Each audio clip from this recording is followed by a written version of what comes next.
Trevor and Doris, I think. Well, you better find out. I mean, I don't want to say how nice it is to meet you, Doris, if her name's Lucy, do I? All right, well, I'll find out for you. Is there, anything funny about them? What do you mean, funny?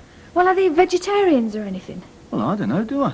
Well, you better find out. I mean, I need to know, don't I? Well, if there was, he would have said something, wouldn't he? I don't know. Some people don't like talking about it. Oh, well, that's tough. He just started what he's given, that's all. Don't be silly. Find out and don't forget. Anyway, what are you worrying about? Well, Alan and Rita were here. You were fabulous, the dazzling hostess. Yeah, well, they were friends, weren't they? I mean, you've got to be more careful with people you don't know. And I don't know anything about these two. I mean, what was it you were saying about Trevor liking a drink? Oh, forget it. Dazzling hostesses don't forget what their guests like to drink. Well, you can be the first. I want him sober. We'll be talking business tonight. I want some sense out of him. Oh, by heck, it's parky out there. Does that mean it's cold? It's no use talking English to these southerners, Hilda. No, it isn't, is it? Mind you have to make allowances because they don't know any better, do they? Now, where do you want me to start? Well, I was going to ask you if you do an extra hour or two today. Only I wanted you to do one of your specials. We've got some people coming to dinner. Oh, that's nice. Anybody I know? It's not even anybody I know. Oh, of course I'll be doing one of his specials on my own place soon. Yeah, you've got a wedding coming up, haven't you? Yeah. Is that Kevin, now ex-Chargo? Yeah, oh, they're having a rough passage, bless them. Still, they'll have a home with me until they get settled. He's too young to get married. Shall I tell him? Kevin's the same age as me. Yeah, but you're a girl, aren't you? You can have 5 years. Or so you keep telling us. And less of your cheeky remarks. Go on, get yourself off to work. And find out what Mrs. Hargreaves' name is. I've told you, it's Doris. Oh, no. It's Dorothy. Definitely Dorothy. Are you sure? Well, sort of sure. Well, find out and just get from under me feet. Well, what if they're vegetarian? I'll kill you. Well, they've no idea, men, have they? Not a lot, no. Mind you, we always forgive him. My Stan had no idea, but I loved him. Well, shall we start with a cup of coffee? Oh, why not? Hey, not a bad life, is it? Could be worse, Hilda. Could be a lot worse. You're not telling me a tale, are you? You are going to this exhibition centre. It's behind the Midland Hotel, 10 minutes on the bus. Weren't you supposed to meet up at school first? Dad, we are not first formers, they trust us. What are you looking up? Abu, what's it? Dubai, Jenny. Where is it? There. It looks terrible, doesn't it? Now, can you tell that from a map? Well, it doesn't matter anyway, because I'm not going.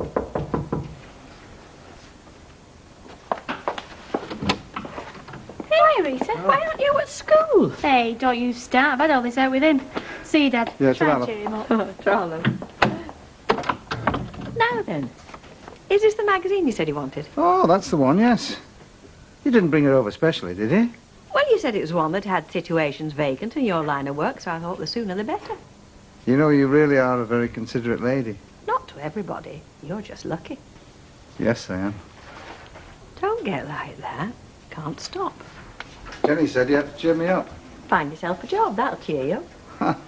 Find yourself a job. I never thought I'd ever hear anybody say that to me. You know, it's funny, when you've worked as long as I have, you just can't imagine yourself being out of work. It's something that always happens to the other fella. Oh, blow it. Mavis can manage for half an hour. Shall I make us a coffee? As long as it doesn't take the whole half hour. 2 minutes? I'm not asking for myself, Mrs. Ogden, and I'm not asking for idle gossip neither. But you see, Bill and Elaine down there in Southampton will be expecting me to keep them up to date with latest developments, won't they? I thought they were going to Germany. Well, they are, but that doesn't mean to say they're going to lose interest in lad, does it? I mean, they'll be ringing me from time to time, and I'll have their telephone number. Yeah, well, so will Kevin, I hope. Don't worry, he'll keep them informed. He's a very dutiful son, is Kevin, one that any mother could be proud of. Or stepmother, come to that. Well, of course, he won't be getting married just yet, not with his dad being in Germany and Elaine expecting the baby. Well, I don't know what Kevin's considering. I'll have to ask him. Now, if you don't mind, I've got dinners to get ready. Oh, I see, yeah. Sorry to push out. But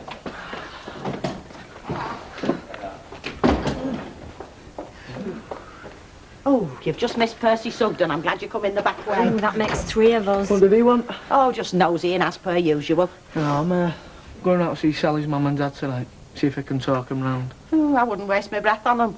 Oh, fair's fair, Mrs. Ogden. I mean, I'd rather have them on my side than worry about them causing bother. Oh, yes, I'm sorry, love, of course you would. And I want him to like Kevin and all, 'cause he's lovely. Oh, well, I know that, don't I? Yeah, well, I don't much care whether they like me or not. I'd rather he paid for the wedding. Oh, fat chance you've got of that. Oh, who cares? I mean, we're not getting married in Westminster, are we? No, well, you're more like Daisy than Fergie, aren't you, love? Who's Daisy? Oh, who's Daisy, she says. It won't be a stylish marriage, we can't afford a carriage. Look what you must be. Oh, on the seat, on our bicycle. You're getting me on no flipping tandem. Oh, right, there's not much wrong if you can still have a laugh, is there? Have you seen him, Gloria? It's hysterical, isn't he? Thanks a lot. So what you laughing at, you? I'm not laughing, I was thinking. Well, if that's what it makes you look like, kid, give it up. How does he do it? How does he do what? Kev! I mean, how does he meet a girl like Sally and get her to marry him? I mean, I know I'm not George Michael. Yeah, true. And I'm not built like Frank Bruno. That's true and all. Yeah, but I haven't got a bad IQ and I've got a fair sense of responsibility. What are you getting at? But why can't I keep a girlfriend for more than 5 minutes? I mean, they all say they like me, so why don't they stick around and prove it? I mean, do you know who Tina's going out with at the moment? No. Les Partington. When he's as thick as 2 short planks. Sunshine, you are well without. Play the field while you can. If anybody's unlucky, it's our mate Kev. He's the one that's got his finger caught in the mousetrap. And you know why, don't you? Because he was reaching for the cheese, wasn't he? You want to be like me, Sunshine. Be satisfied with bread and Marge. And you can't go far wrong with Marge. She's a great girl. Oh, come on, Big Terry. I can't joke about it like you Oh, can. listen. There's your pint. Go and drown yourself in it. No, I've always thought that he was a very carefree man. Yeah, well, that's the face he puts on. Doesn't like sharing his troubles. A lot of people are like that. Yeah, It's all right, she won't say anything. Oh, no, I wouldn't dream of it. well, he even thinks that there's some... Oh, what do you call it? You know, he thinks being out of work's something to be ashamed Oh, of. like some stigma. Yeah, he thinks there's some stigma in being out of work. What makes it worse, he loves the sound of this job in... You know, I keep forgetting where it is. Dubai. Dubai, yeah. If he could take me with him, I'd be off like a shot. Hey, have you seen the time, lady? No wonder my tummy was rumbling. Shall I order you anything round at the Rovers? Well, if they got any hot pot on, tell them to save me a plateful. All right, and I shouldn't worry, Jenny. Things have a way of working out for the best. Ah, they never do for her, bless her. I wonder if there's a way of getting my dad to take that job. For 3 months. I'd miss him if he did. Yeah, so would I, but maybe...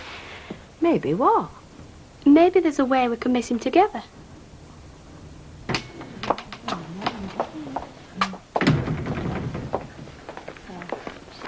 Hello, love. If you're looking for your dad, he's just this minute left. No, I'm looking for my loving husband.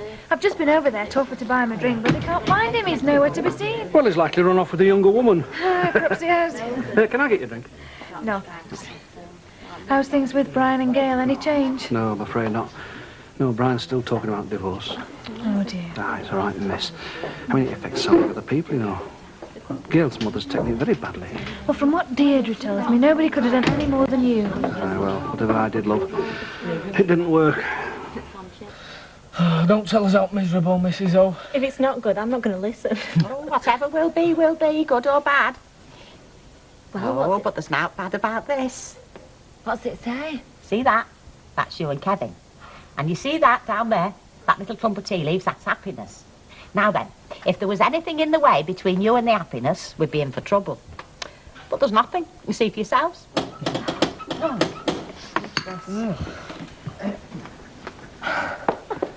Right. We'll get married tomorrow, eh? Better come in. Why wait that long? Through.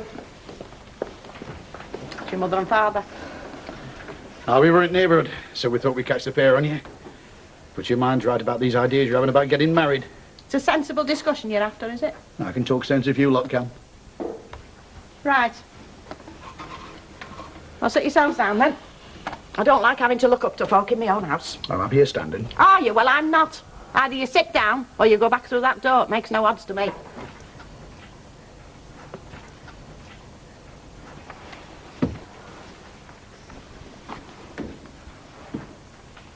Right, Sally, you better make another pot of tea.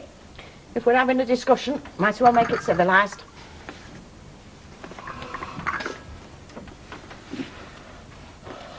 I don't want to read these tea leaves again, do you? No, I don't think so, love. No use making statements if you can't stand by them, is it? We're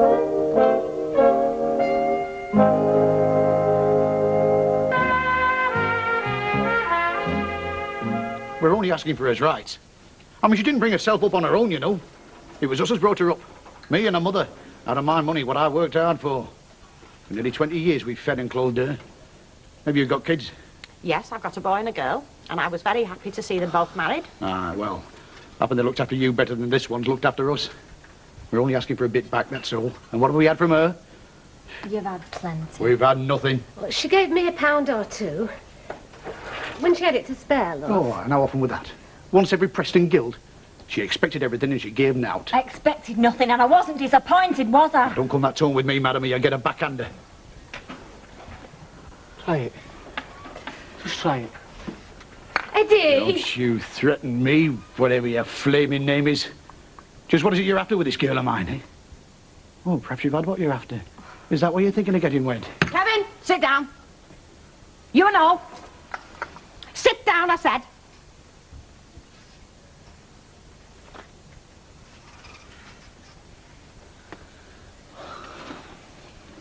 Right. Now we'll get down to brass tacks. First of all, I'll tell you why this lad's after this girl of yours, as you call it. Because he loves her. And she loves him. Do you know what I mean? You know what love is, do you? And I'll tell you something else. You say you want Sally back for what she can chip in with the housekeeping, which I take it means your beer money. But that's only half the tale, isn't it?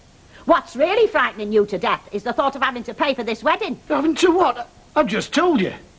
We don't want this wedding. And if we don't want it, we're not coming. And if we're not coming, we're not paying a brass penny towards it. And there's not a living soul who'd blame us. Oh, no, not if it were that way round, they wouldn't. But the first thing you decided was that you didn't want to pay out. Then you went looking for an excuse so you could duck out or come into the wedding. Don't you want to come, Mum? Of course I do, love, but... Well, it's too soon. There's plenty of time for you to get wed. You're only a young girl yet. You heard what your dad said. Yes, we all heard what he said, love, and we're not impressed. Come on. We're not sitting here to listen to this. Come on. Hey, I don't expect any more free bed and board from us. Not if you're determined to go through with this daft scheme of yours. Come on.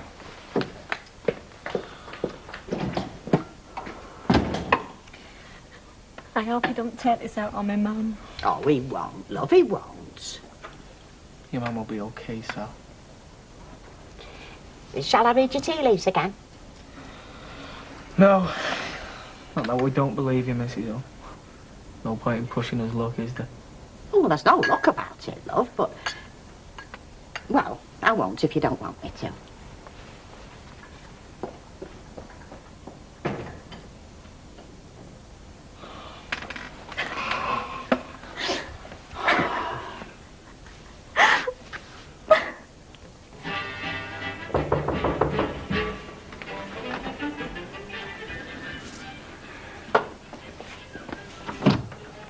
Hello. What are you doing here? Don't you ever work? Well, you cheeky devil. Sat here watching TV asking me, don't I ever work? Well, just I didn't expect you, that's all. Ah, that's better. Now, I'm on my way back from the wholesalers, and I've got a question I want to ask you. Oh. Is it that important? Yes, it could be. Is it too late for you to take that job in Dubai? Is it what?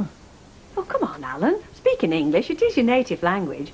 Is it too late for you to say yes to that job in Dubai? No, it's not too late, but it might as well be. Why? Now, supposing I volunteer to have Jenny while you're away. Suppose you are. Oh, don't start that again. Well, it's a marvellous idea, Rita, but I don't think you've thought it through, have you? Do you want to go? Well, I want to work. And if that's where the work is, then yes. Yes, I want to go. Right. Right, it's nowhere near right. I mean, I may want to go and you may agree to look after Jenny, but that's not the end of it, is it? I mean, what about the kid herself? Well, she stayed with me before, hadn't she? All right. Wasn't all sweetness and light. It's not that, it's just that she's settled with me now. You know, I mean, it's taken me a long time, and I think it's worked. I don't want to go and spoil everything. Look, if she says she doesn't want me to go, or even if she says she doesn't mind, and I think she's got doubts, and I'll know if she has, then I won't go. But thanks, Rita. That's really good of you. Well, let's hope Kid has more sense. Well, we'll leave it to her. I'm not going to push her, not 1 inch. And I don't want you to either. cross my heart. You know, I've always thought I would like to work for a newspaper, as a reporter, like. Tell me, Mr. Barlow, how does it feel to be a publishing tycoon? Makes me feel mad with power, Mavis. What else? No, seriously, I've never been over the moon about the journalistic side. Sooner or later, even on a tuppenny rag like mine, you've got to be asking nice, clean people dirty, nasty questions, poking into their private affairs, sticking your foot in the door of decent men and women. And if you're good at that, and if you like it, then you're a good journalist. So you've got to ask yourself, do I want to be a good journalist? Personally, I prefer the admin side. That I like. But you have some lovely little stories in the recorder. Not all pet rabbits and golden weddings, Mavis. Not as bad as the tabloids, of course, but within the same traffic. Start out selling lollipops, end up peddling cocaine. Oh, surely. It's not as bad as that. Oh, it's a drug traffic, Mavis. The press, or most of it anyway, create addicts out of their readers. And then when they get wrapped over the knuckles for all the smut and scandal that they print, they say it's what the public want. They conveniently forget to say that they created the appetite. So you won't be going to work in Fleet Street then, or wherever it is now? No, Mavis, I won't. Will you? Oh, no, thanks. Bye. Bye. Bye. Hello, Captain. Oh, hello. Where are you? Oh, I see. No, it's very quiet here. Don't rush back. All right, then. You stay where you are. Bye.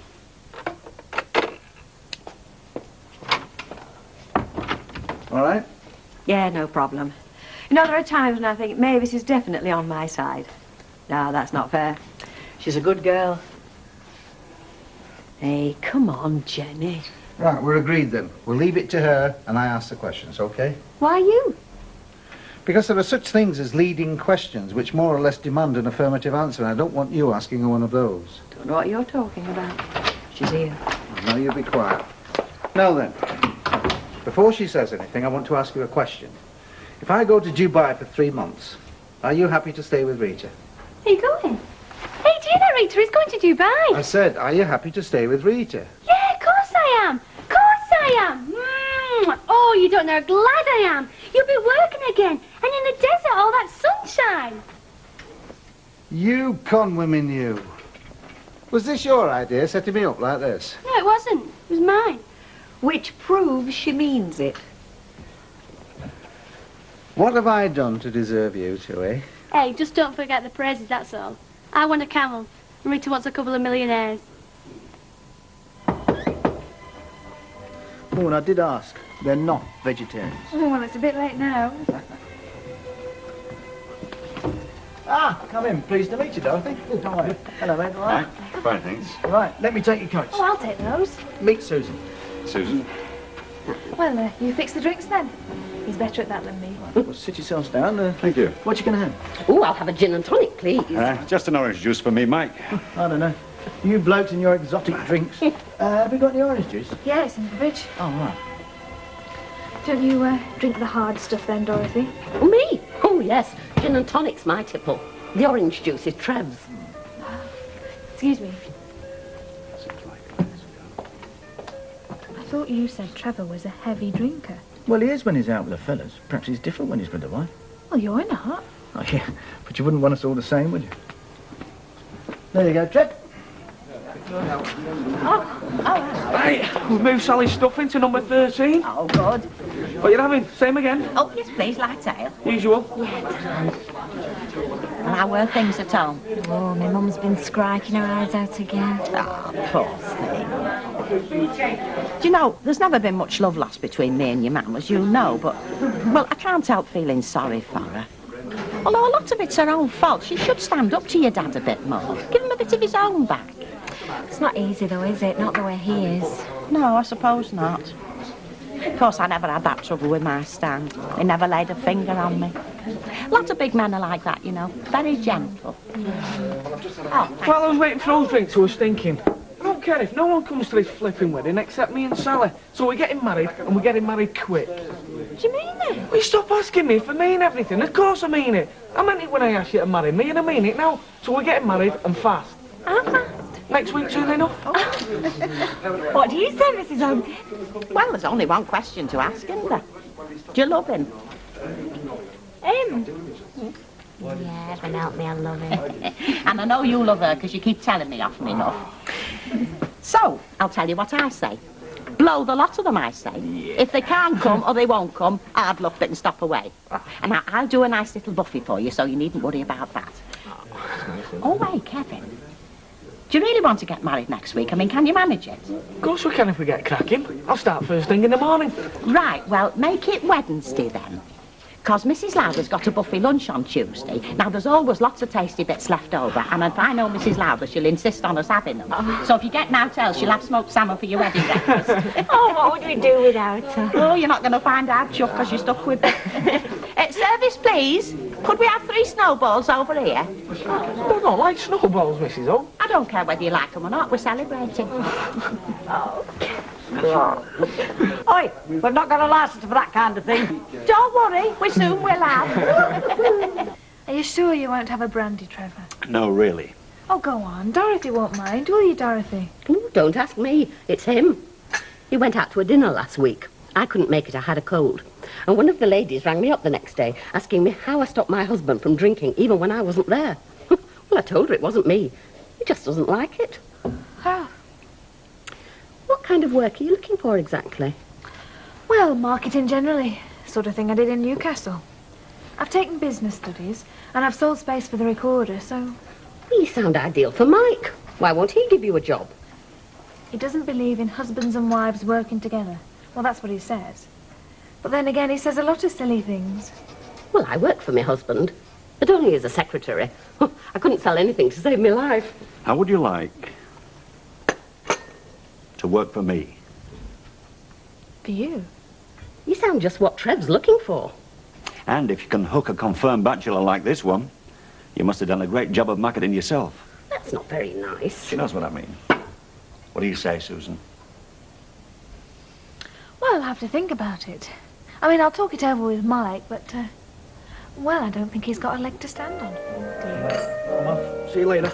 Hang on, this is how it's going to be when we're married, is it? Little breadwinner rushes off to work and doesn't give his missus a kiss. Hey, it isn't time for this, is it? Well, what time does it have to be? Is there a law against it or something? You know what I mean. Oh, stop teasing me, you cruel devil. The doctor said I get spots if you tease me. Hey, what's going on in here? You're not married yet, you know. Yeah, that's right. You just contain yourself, you. I want to keep myself pure for the honeymoon. Quite right. You only get married the once, you want to make something of it. Oh, and that reminds me, Kevin. You know what I was telling you the other night? Time you were moving out of here today. Oh, you weren't serious about Kev moving out, were you? Well, certainly I'm serious. Not the done thing at all for the bride and groom to be under the same roof just before the wedding. Yeah, oh, and don't tell me I'm old-fashioned and they do things different nowadays, because I don't want to know. Yeah, but I mean, where am I going to go? Well, have a word with Emily Bishop. Or that you could bunk in with Terry Duckworth. Oh, great, yeah. Like you said, Kev, keep yourself pure for the honeymoon. Yeah, well, going to be late. See you later. Hello. Hey, you got a smashing lad there, you know. I think so. Oh, well, you've only got to look at some of the lads walking round nowadays. I wouldn't have him as my milkman, let alone my husband. Yeah, he's all right, he's Kev. Now then, about your wedding dress. Now, I finish at the Rovers about 11, so we could go down the shopping precinct then, if you like. They've got some very nice dresses in the co-op just at present, and I was thinking... Well, I'm meeting Lois, you see. I've already arranged it. Who? You know my mate. I told you about her. She's standing for me on Wednesday. Oh.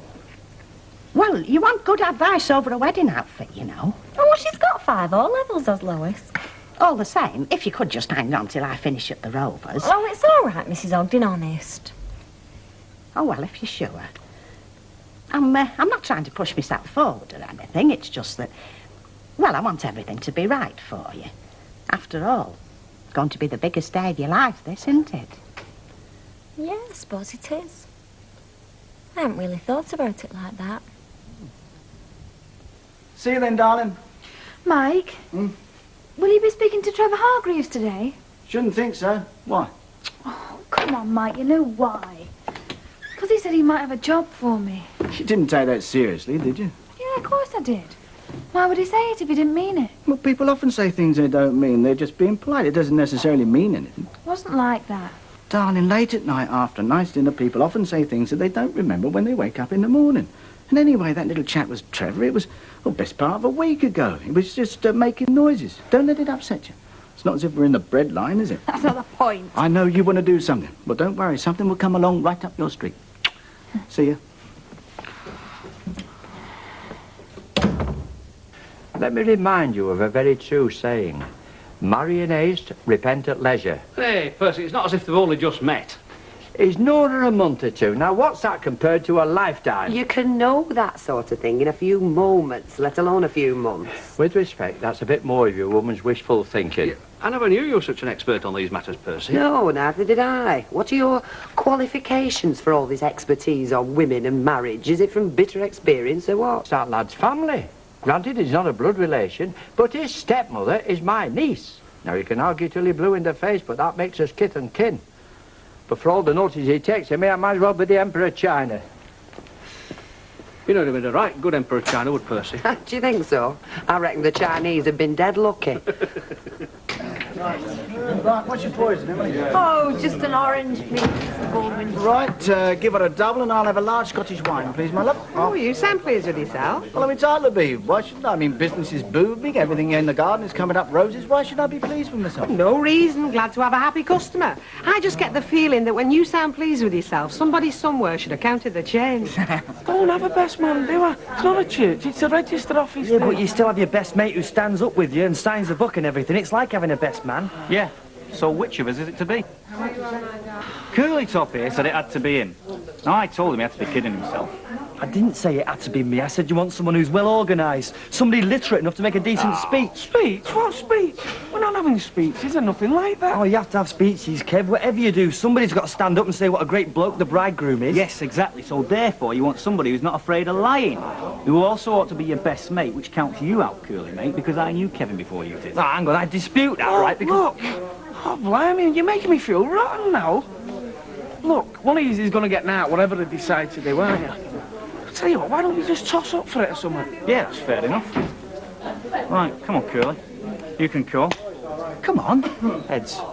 Tails never fails. Oh, come on, I want it fair and square.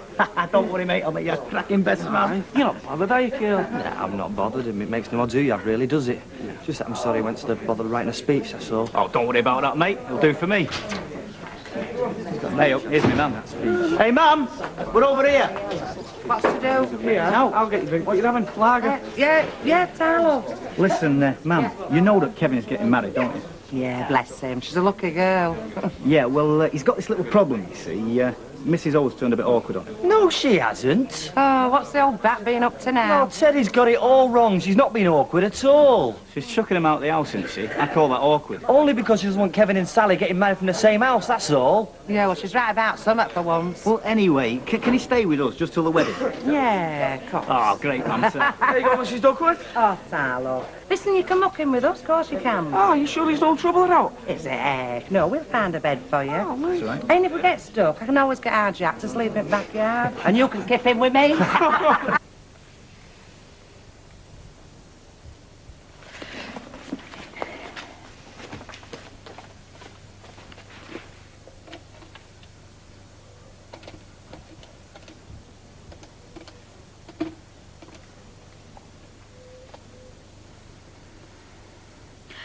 Oh, can I speak to Trevor Hargreaves, please? Yeah? Susan Baldwin. Yes, I'll hang on. There you are, my love. Thank you, Betty. Put your money back, Ken. I'll get that. Watch out. He's after something. Now, give over, give over. You know me, Ken, devoted reader of your paper. Oh, I didn't know that, Jack, but I'm very glad to hear it. Oh, I've been doing that bingo religiously. You know your big prize, eh? Up the River Rhine for 2, eh? Germany, that, ain't it? It was when I was at school, yeah. Oh, it was. I only need one more number now. What's all this? You're obviously not a devoted reader, Betty. Me? Oh, well, I'll have a look at it when I get the chance, but I'm that busy, you know. Oh, you get your own personal bingo card, you see, and they put the numbers in the paper and you cross them off. I only need one. I'll tell you which one it is if you Don't want. bother, Jack, don't bother. I don't pick the numbers. It's all down to a computer at the printers. Oh. Anyway, stop trying to fiddle. What are you talking about, trying to fiddle? Jack, I want you. Oh, excuse me a minute. Certainly. You must be doing very well, Ken, to give such big prizes. Oh, no, it's not me, Betty. It's one of the local travel agents. Oh, Look, young Kevin's stopping at our house for a couple of nights. What for? Because we're looking after him till he gets married, so I don't have to leave same house as bride. So if I catch you for him off married life, there'll be trouble. Well, he's living in the same house as you, and he won't need any words from me. Anyway, it might turn out to be a lucky lad. Hey, Kevin, it's your stag night tonight, isn't it? Well, it's my night off, so that works out really nicely. Oh, yeah, of course, Kevin's getting married, isn't he? He's only been out of school 10 minutes. Ever wish you'd have got married young? Do us a favour, leave it out. I'll be sleeping with a grandma by now, wouldn't I? Trust you to say that. Mind you, before you get to be a granddad, you've got to be a dad. Think you'll bother? Yeah, shouldn't be long now, either. Is that what Susan wants? Susan wants what I want. She just sometimes doesn't know it. Hi, Susan. Hello, darling. I was just telling Betty what a lucky fellow was marrying you. I just thought I'd come and buy you a drink to celebrate. Why? What we celebrate? Trevor phoned. Trevor Hargreaves. He wants to have a talk to me about that job he mentioned. Wants me to go over and see him and sort something out.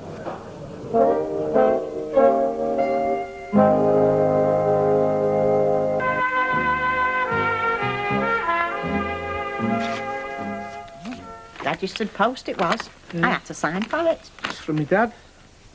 Oh, it's not trouble, I hope. He wasn't angry about the wedding, was he? Well, your mum's wedding ring. Sent it for Sally. Hope you'll both be as happy as me and your mum was. Oh, your mum's wedding ring. Oh, it's lovely, that, Kevin. It's only us. We've walked miles. We've been round hundreds of shops, haven't we, Lois? Hundreds. Hiya, Kev. Oh, you don't know Lois, do you? This is Mrs. Ogden. Hello. Nice to meet you. Hey, Kevin, show Sally what your dad sent you. It's, your mum's wedding ring. Oh. Sent it for us. She says, hope you both be as happy as me and your mum was. But I mean, if you fancy having a new one, I understand, like, you know, because, you know, wanting your own wedding ring. Of course I want it. It's beautiful. I'll be very happy wearing it. Oh, okay. So, you got a dress, then? I hope you gave her good advice. Ended up with something nice, did It's you? great. Just wait till you see it. You are gonna love it. Hey, what you doing?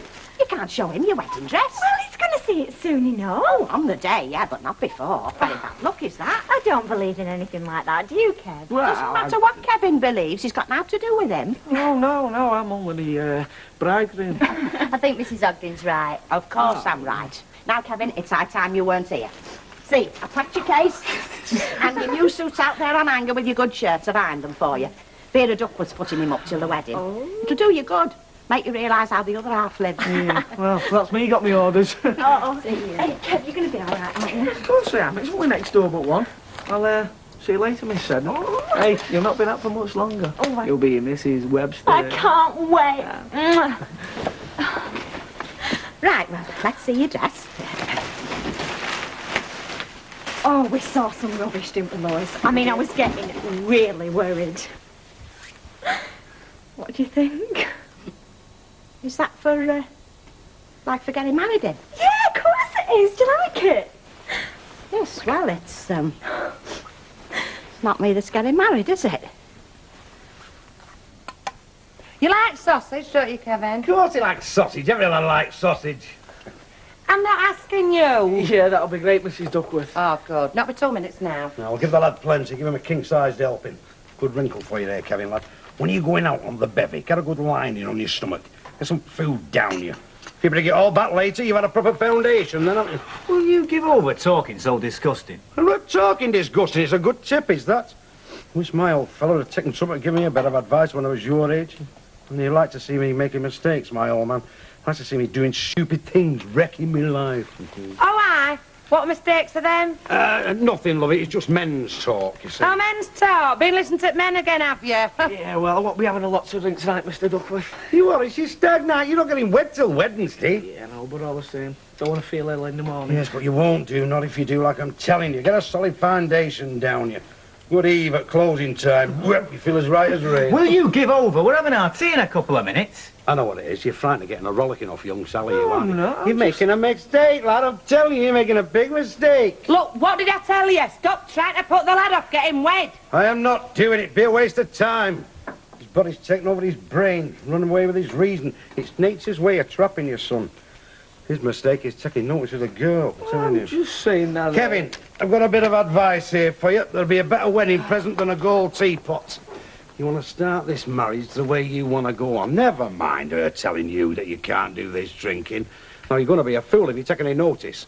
Now, if I were you, I'd go out and I'd get blind roasting drunk. Now, that tells her who the boss is. That is the main thing. That is the main thing. That is the secret of happy marriage. There you are. Oh, smash it. Here, get that down, you. Where's mine? Well, you told me to give Kevin a big helping, so I did. I always do what my husband tells me. I give him yours, didn't I? I think you're making a big mistake. Well, why am I making a mistake? If Trevor Hargreaves wants me to go and work for him, what's wrong with that? You just don't want me to work for him, do you? No, I don't. Because a woman's place is in the home. That is not the reason. Isn't it? I think you're making a big mistake because I know Trevor Hargreaves and you don't. I thought he was a friend of yours. A business friend, I've told you, and I've also told you there's no such thing as true friendship in business. Think about that. I want a job, Mike. Not somebody I can hero worship. And in the second place, a rag trade's a jungle. And if you don't know what you're doing, you're going to get eaten. So I'll learn. I haven't even got the job yet. I don't even know what it involves. But I'm telling you, Mike, if I like the sound of it, I want it. I'm getting these, I've not bought them yet. Put your money away. Yeah, take this money off me, please. I've told you, I'm getting these. Stop arguing with your boss. That's right. Right, well, I'm getting the next one instead. That's right. Getting money spent before the wife gets it off you, son. You know what we should do, really? We should have a kitty. Quite right, now that's the most sensible thing that's been said yet. Because otherwise, there's always somebody missing in the gents when it's his round. Hey, Percy, you're not many chances. There's no job, but you've got a guilty conscience. Well, I've been accused of a few things in my time, but never a duck in getting around in. Never. Kevin, love. What's this? Scotch? Come on, we don't have for bitters. That's for Fred. Wishing you all the best. Oh, blimey. Suppose I better drink it then. Cheers, Fred. All the best. Nice one, that. No, listen, this is going to be more like a rave than a wedding, isn't it? I can't stand your average wedding, mate. You got all your relatives stood around staring at each other, hating each other's guts, speeches, all that. Do me a Oh, that's nice, isn't it? You're the best man, aren't you? You've got to make a speech. No, listen, it's not that sort of do, mate. It is, you know, it's a wedding. Whether it's Prince Andrew or young Kevin over there. You'll have to make a speech, so get your brain going now. Listen, if I have a fault, I buy too much. That's where my fault lies. That's where I go wrong. I am not prepared to discuss it. Well, you bloody started it. That's your dad, Terry. He'll help you with this speech, eh? Look, mate, I'm quite capable of dropping myself in the mire without getting an helping hand from him. Jacko, come here a minute. Two things. One, stop arguing with Percy, it's only encouraging him. And two, I want you to come behind this bar for half an hour. Oh, base me now. I know, but I want to slip out. Look, Jack, you be right with me, I'll be right with you. You scratch my back, who knows what I might scratch. See you in a minute. Betty, I won't be long. Julian, fuck up, it's a stag do! Right, Percy, come on. You're round now. I thought we were having a kitty. Yeah, you were talking about getting... Somebody said we were having a kitty. Talking about getting around. Sing a song, side by side. You know Shirley Reynolds? She were at school with me and Sally. Well, she's been engaged for 2 years now. 2 years? What's she waiting for? She don't want to get married till she's 21. And they're saving up for an house and everything. I wouldn't fancy that, me, though, being engaged for ages. No. But they're going to have a smashing wedding, you know. A big do. All the trimmings, big posh cars, fabulous dress. Yeah, well, a wedding's a wedding, isn't it? And Sally's will be more romantic. Just like my wedding, actually. That were a whirlwind romance, you know. Honest, or are you just kidding us? No, am I, heck? Me and Stan, we'd only known each other a few days when we got wed. Oh, how did you meet him? Ah, well, it was in the war, you see, and I'd gone on this bit of a trip to Blackpool, and I bumped into Stan in the blackout. What's that? What, the blackout? Ah, well, in the war, you see, you weren't supposed to have any lights showing at night. Oh, you could get summons for having a light showing through your curtains. What for? Don't they teach you nothing in school nowadays? Because of the German bombers coming over. Oh, look, don't get me sidetracked. So, it was dark, you see, and I sort of bumped into Stan on the front, like. Well, I fell over him, actually, because he'd fell down already. He'd had a few drinks. Oh, but it wasn't the drink. It was because of the blackout. Any road, I helped him up, and, well, it was just love at first sight. All the girls fancied Stan, but he fancied me, so we got a special licence and we got married. Spent our honeymoon on my mum's front bedroom in Kitchener Street. Oh, now, who's that? Can't have been love at first sight, not in a blackout. More like love at first clutch. Evening, Hilda. Is this where they're having the hen party? What hen party? They're not having one. They are now. We're here, love. Yes, so get some glasses dusted. Get glasses out,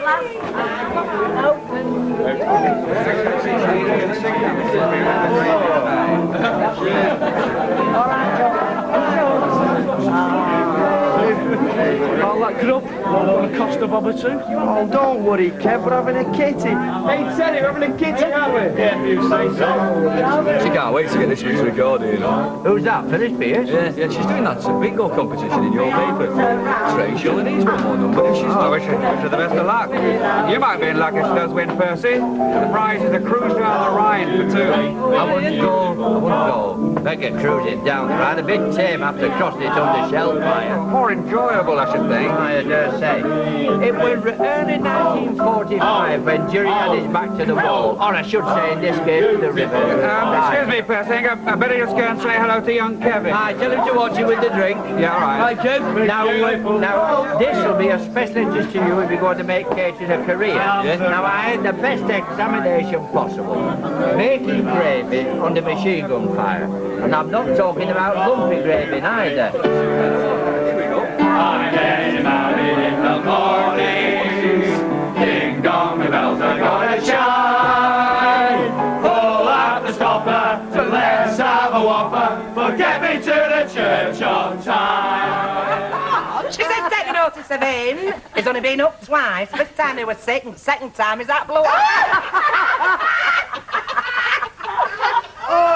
Listen, I'll have to go. I've left Emily minding Tracy.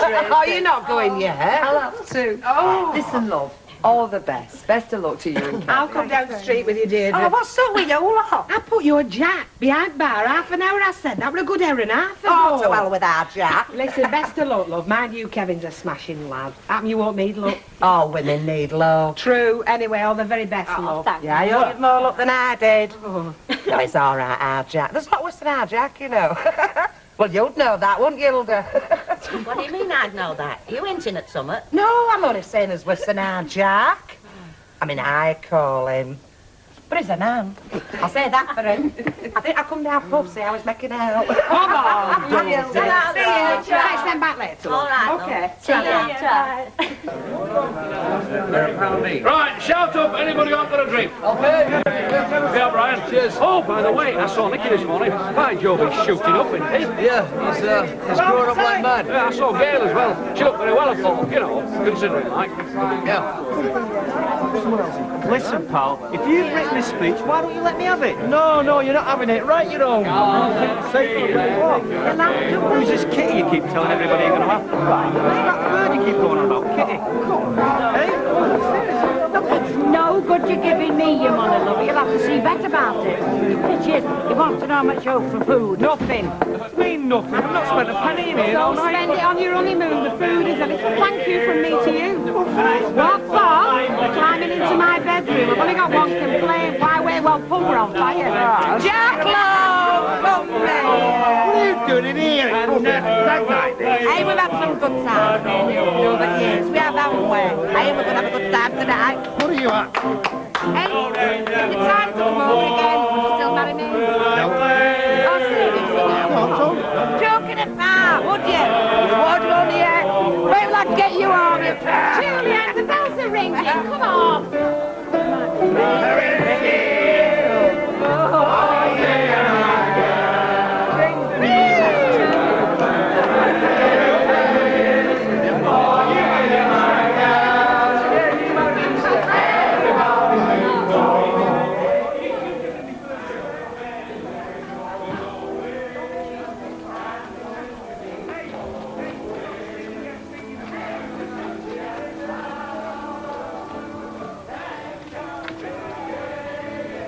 Right, love.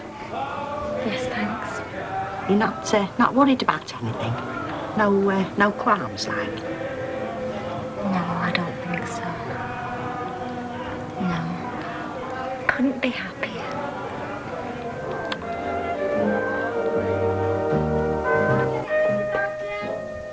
Oh, right. What are you doing here already? Woohoo! Don't like a dog's dinner, look I at couldn't that. sleep, could I? I'm too excited. It's my wedding. Oh, aren't you excited, though? Yeah, of course I am, but I could have done with another hour in bed. Hey, I caused a right stir on bus. This fella, he just kept staring at me with this unlit woodbine in his mouth. Bad news, Mrs. Ogden. Kev's done a bonk. You what? He's never. She's having you on, Mrs. Ogden. Ooh, it's tempting fate, is that young lady. You know, Alice Wilson's lad from Foundry Street, he turned tail halfway down the aisle and went off and joined the Navy. Kevin'll be there. Are these pants too long? I don't understand it. It wasn't too long yesterday. Oh, you'll have shrunk during the night, son, sweating and fretting about committing suicide today. Look, I've warned you, Jack Duckworth. Any more snide remarks about holy matrimony and there'll be trouble. Let's have a look, Kev. Yeah, they are a bit long. Well, our Jack's got some braces you could borrow. Oh, no, I'll let you see you trying to dive into bed tonight with a pair of braces wrapped around your ankles. Hey, we'll have less of that talk. And it's time you were getting yourself ready, you know. Plenty of time, yeah. I was thinking of going down the yard, spending a couple of hours down there bagging that horse muck. Oh, you'll no such thing. You look after young Kev here. Hey, and it's time you were off to work and all. You're setting a bad example, a bad influence. Anyway, good luck, Kev. Oh, thanks. Hey, I'll tell you what, it brings back memories.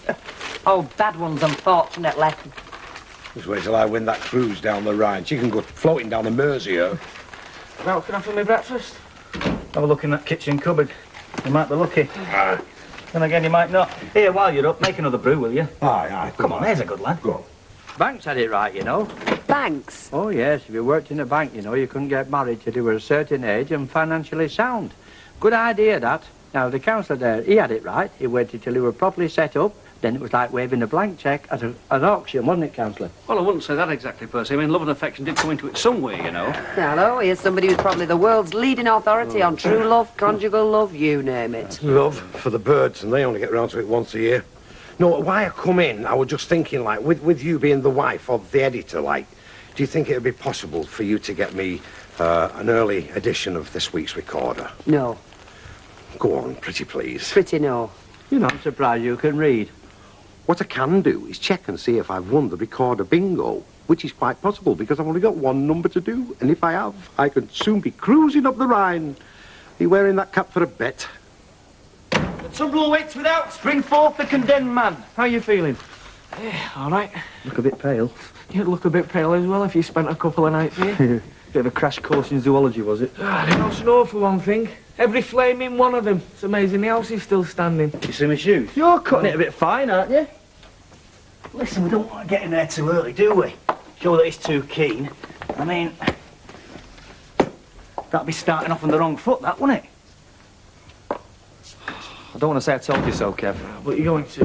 But I would have made a much more efficient and responsible best man. Yeah, well, it's too late now. Yeah. So how do you feel generally? All right. Any butterflies? A few. It's a big step. Yeah, I know it is. I mean, committing yourself to one out of the millions of eligible girls out there. Whew. It's a bit of a lottery, really, isn't it? Shut up, hey, Curly. And stop doing that!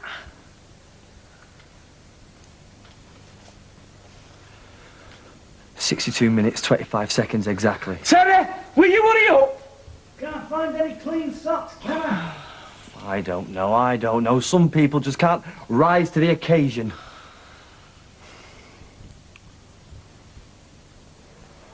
"62 minutes exactly." Shut up! Oh, that's beautiful. I am rather proud of it. Oh, Sally, Mrs. Bishop's brought you wedding cake. Oh, great. How long are you going to be? Time's getting on.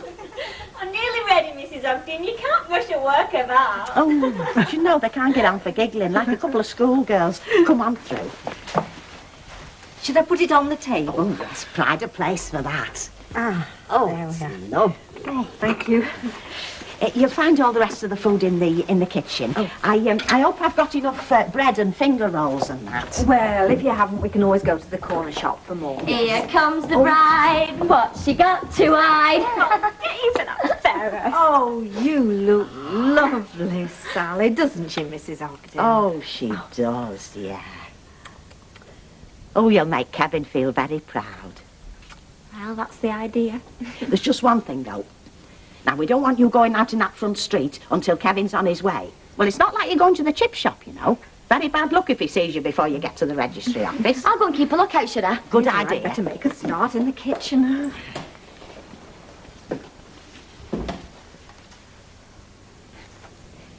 Just got one last thing to say to you, Sally, seeing as I'm sort of standing in for your mother, like. Don't go blaming one another when you fall out, which you will do, you know. Just, well, look into your own heart first. I'll try and remember that, Mrs. Ogden. Hey, that's not a passport you've got in your pocket, is it, Kevin Webster? Oh, it's in my pocket, darling. I wouldn't put it past you to have him emigrating. Hi, Lewis. Hi, Curly. You Sal okay? I don't know, do I? He's in this lovesick trance.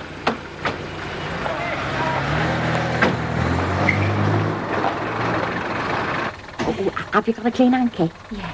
I've got two just to be on the safe side. All clearing taxis here. She should have been a poeter, shouldn't she? Right, we're our family. Oh, good luck, Sally. Oh.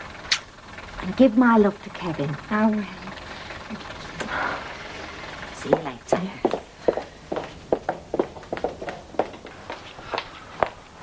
All the best, Sally, love. Hey, doesn't she look young, eh? I hope she knows what she's doing. Yeah.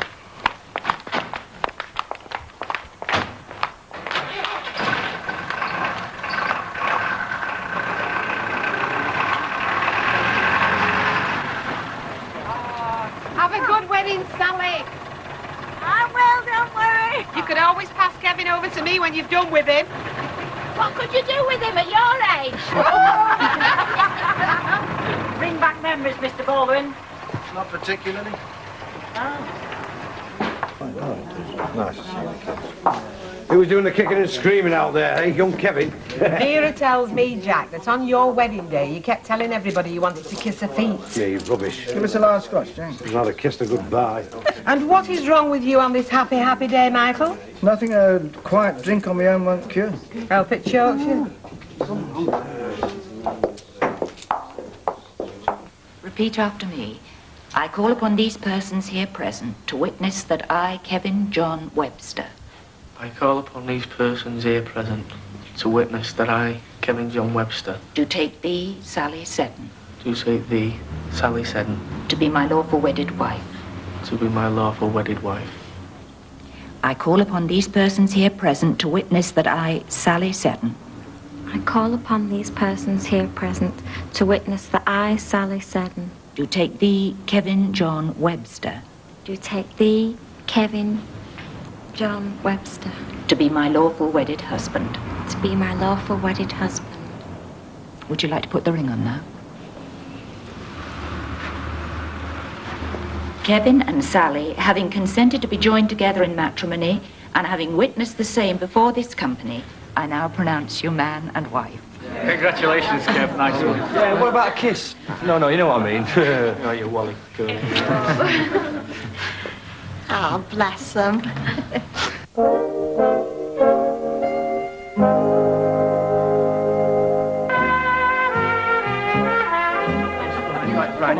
You are Lord Litchfield. You're wasting good boozing time, mate. I know, but I cut the feet off you the last one I took. You couldn't have curly. You still got lens cap on there. Everybody say, Gorgonzola. Gorgonzola! Right, is that it now, Curl? I'm sorry, smells into a big squint like I'm on cold gas. And I'm getting cold. Come on, Curly. Well, hang on, I want to be on one, don't I? So folk can say who's the handsome man in the Savile Row suit. Yeah. You want to see who's the UFO? Unidentified funny object. Oh, very funny, Terry. Excuse me, would you mind taking a photograph? Yeah, sure. Teddy. Oh, right. Who's the choice number with the blue scarf? That's a mate of Sally's, but I've already made a very big impression there myself, mate. Hey, Curly, aren't you supposed to be this side of the bridegroom? I'm all right here, thanks very much. Everybody look at the camera. So they're not back yet, then? Who's that? The British Expeditionary Force? Kevin and his young lady. Surprised you're not going to watch the wedding. He weren't invited. Well, it's the youngsters do, isn't it? None of the solemnity you should have at a wedding, reflecting the seriousness of the ceremony and of the contract. The 2 kids in love, Percy. Not a couple of undertakers discussing the price of wood.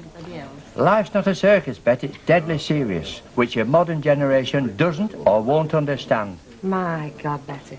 I thought when they give this pub a facelift, life would be bright and merry. But no, it's the customers that should have been refurbished. Hi. Hi. Oh, she looks happy enough. For how long, though? Hi. Oh, hello. What are you drinking? Ask me how I went on first. All right, how'd you get on? Trevor Hargreaves has offered me a job. Promotions executive. Executive?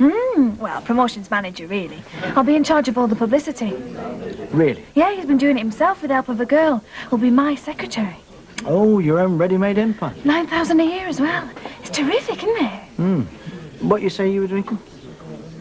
Tomato juice, please. Jack, give us a tomato juice, will you? Come on.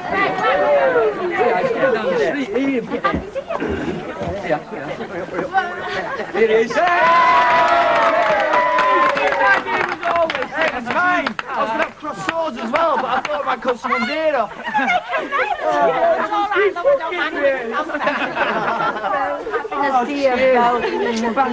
Oh, thank you. The sherry here for everybody.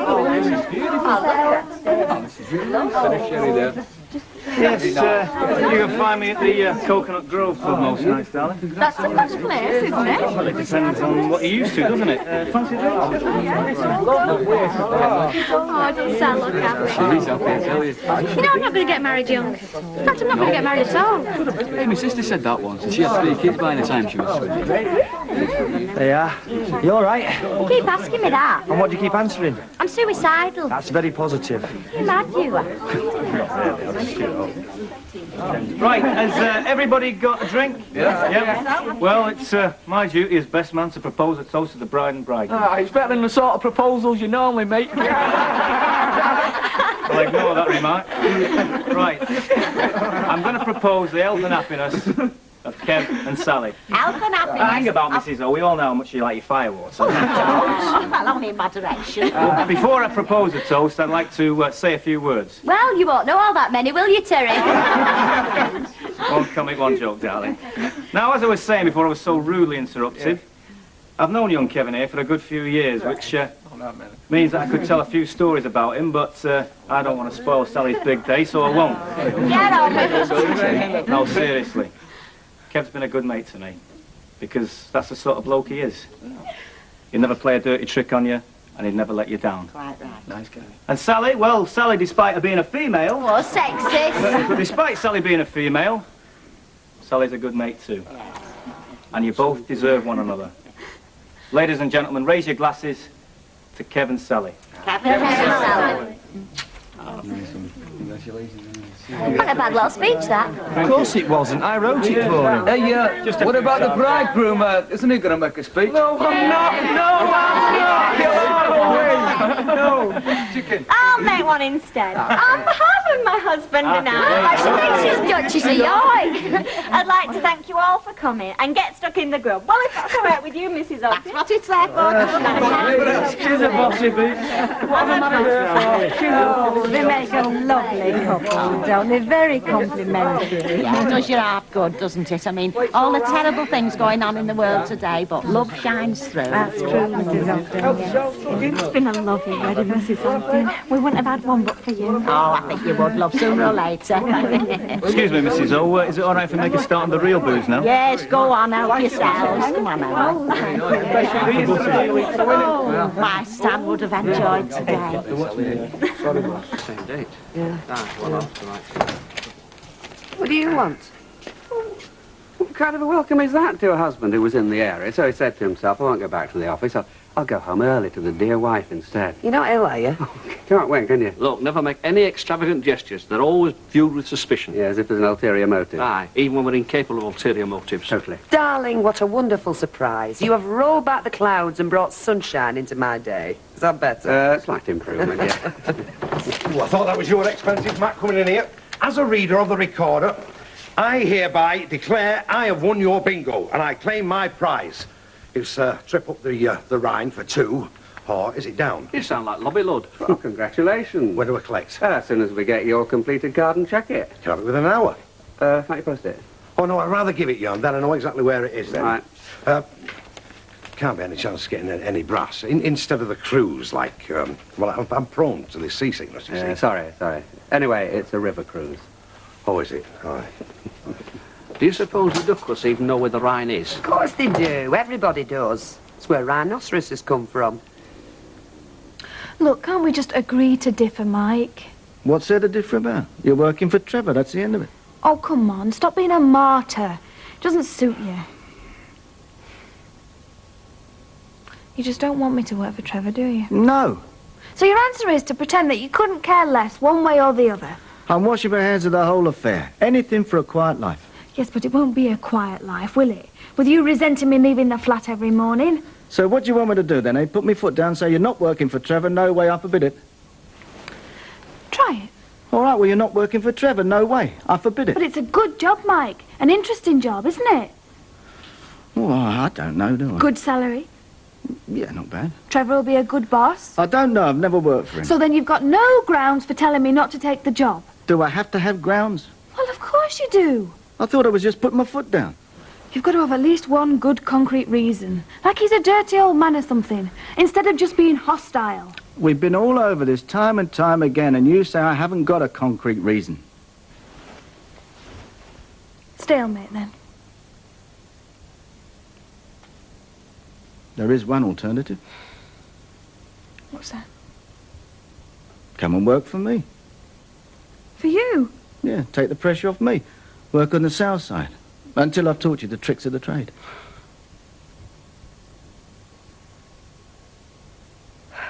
Yeah, all right then. Good. Didn't realise you were in for compromises. Isn't that what married life is all about? Oh. Hey, Webby, I just found another one of those telly messages in my pocket. Who's it from? Don't know yet. Says you're a rotten snake, Kevin Webster. Cheryl and the kids. That's the one from me dad. Had you going for a minute, though, didn't it? When are we going? Whenever you want. Oh, I don't want you getting drunk. Ah, no chance of that.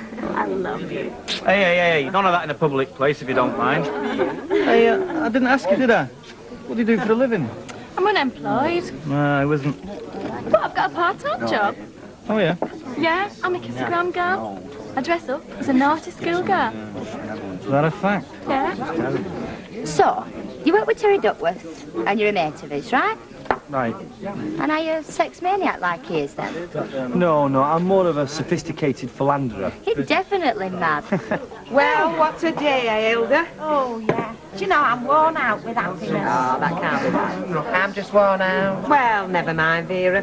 That cruise your Jack's one should butt you up, shouldn't it? Cruise? What cruise? Hey, Jack, we're just discussing your Vera's wardrobe for cruise. You know, when you're down with Captain. Well, I've not heard of any cruise. I won't record a bingo, Anna. It's not a proper cruise. It's up a river, like, you know, the Rhine. Where's that? Germany. Well, I don't fancy Germany, but a cruise there, that can't be bad. Well, you've blown it, haven't you? I was going to take you. Damn and lass. Me and my big mouth. One for the road, lady. Oh, yeah, I wouldn't mind another one. Yes, please. Well, I think you and Hilda have done a fabulous job today, Emily. Well, it has all gone rather well. How old is Sally? 19. She's sailed through today, though, haven't she? I mean, talk about confidence. Oh, you are at that age, aren't you? though I wasn't particularly. Right, we are definitely going. I've got the washing up to do. Wait it first time if you do. Right then, we'll say thank you and we'll see you all later on. Yeah. Go on then. Okay, mate. Cheers. Watch your legs. Are you going? Yeah, I want you at work tomorrow morning, right? You're good, Lockie. You're good. Listen, take care. See you, darling. You take care now.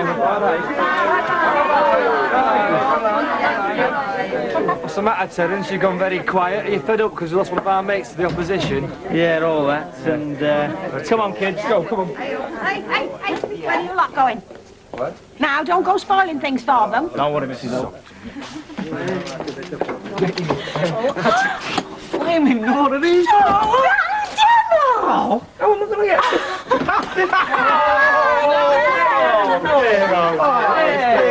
What a diabolical thing you did. Sorry, don't with it with you. Wasn't me, Mrs. O, honest. Yeah, it's so funny. Kev, what you need, mate, is a machete. What you can do is get lost.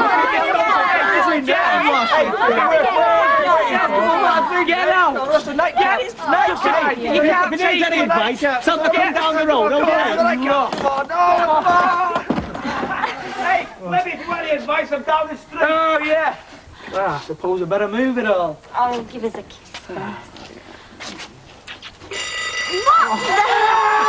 You're flaming alive. Yeah. Get lost. Oh, well, time I was off.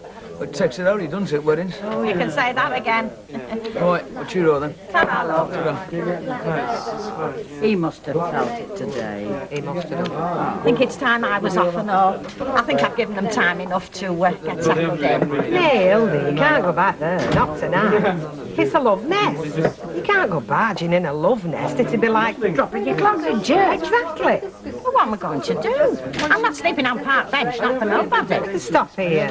I haven't got my nightie. I'll lend you one of mine. You never know, it could change the course of your entire life. Oh, is that a promise? Oh, blimey, is that the time? I'd better get back or else we'll be looking for another babysitter. You've no need to rush, love. You finish your drink in comfort. See you later, Emily. Bye, love. Bye. I've been bursting to tell you something all evening, Ken. Oh? Well, I haven't mentioned it before. Well, it is possible I could have made a mistake. I don't think so. Really? I think I've won your bingo game in the recorder. The cruise up the Rhine, or is it down? You? Yes. But, What? Oh, nothing. Oh, congratulations. Yes, I am rather thrilled.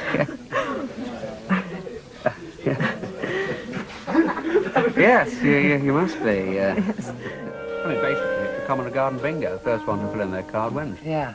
About 5 weeks ago, every paper had a card in it. Since then, we've been printing 3 numbers a week, and they find them and fill in their cards. And now you've got 2 winners. Oh, no, we can't have. It's set up so there can only be 1 winner. Does that look straight? No, love, not quite. Come here. But I thought you said that Emily and Jack Duckworth both claim they've won. Well, yeah. So one of them must have made a mistake. What have they won? Spring cruise down the Rhine. Down the what?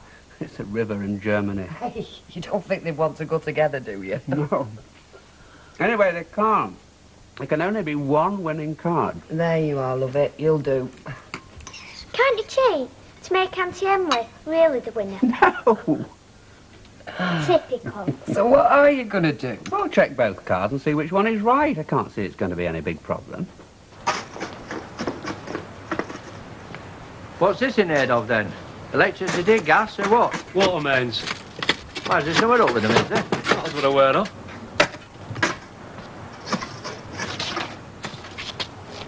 Water mains. Yeah? There's no up with your water, is there? Bit of a personal question, isn't it, Percy? Well, there's no up with mine. Let's hear it. Oh, hello, Terry. Morning, Mrs. Bishop. Oh, morning. Water mains. Really? You better come in. How long's it going to be, then? Oh, it's not going to be long. It's going to be deep, though. No, I mean, how long's it going to be before you fill it in again?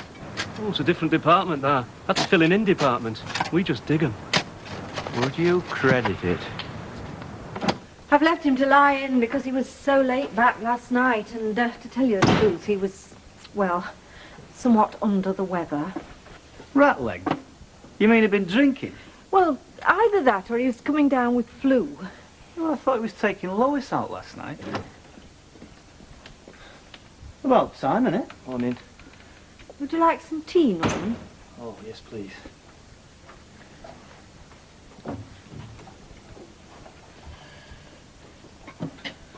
So then, she's a bit of a goer, this Lois bird, is she? It wasn't her. It was her dad. Her dad? Yeah. He's a member of that Real Ale Society, you know, brews his own. Ah, one of them. Yeah, well, he insisted I tried it, and well, I think I had too much. Thought you might want one while you're waiting. Not very much, Mrs. Bishop, and you needn't worry yourself. It's not flu. No, I didn't think it was. Oh, I'm sorry, Mrs. Bishop. I didn't mean to get you out of bed. I couldn't find my key. Well, I was just grateful that nothing awful had happened. I mean, when I heard the knocking, I didn't know what to expect. He was K-lied on her dad's own brew, Mrs. Bishop. I certainly had some difficulty getting up the stairs. Dear. Oh. That is not like you, Norman, is it? I'm sorry. Anyway, I didn't know what you'd want for your breakfast. Oh, no, please, thank you, no. Well, I'm sure you should have something, if only to settle your stomach.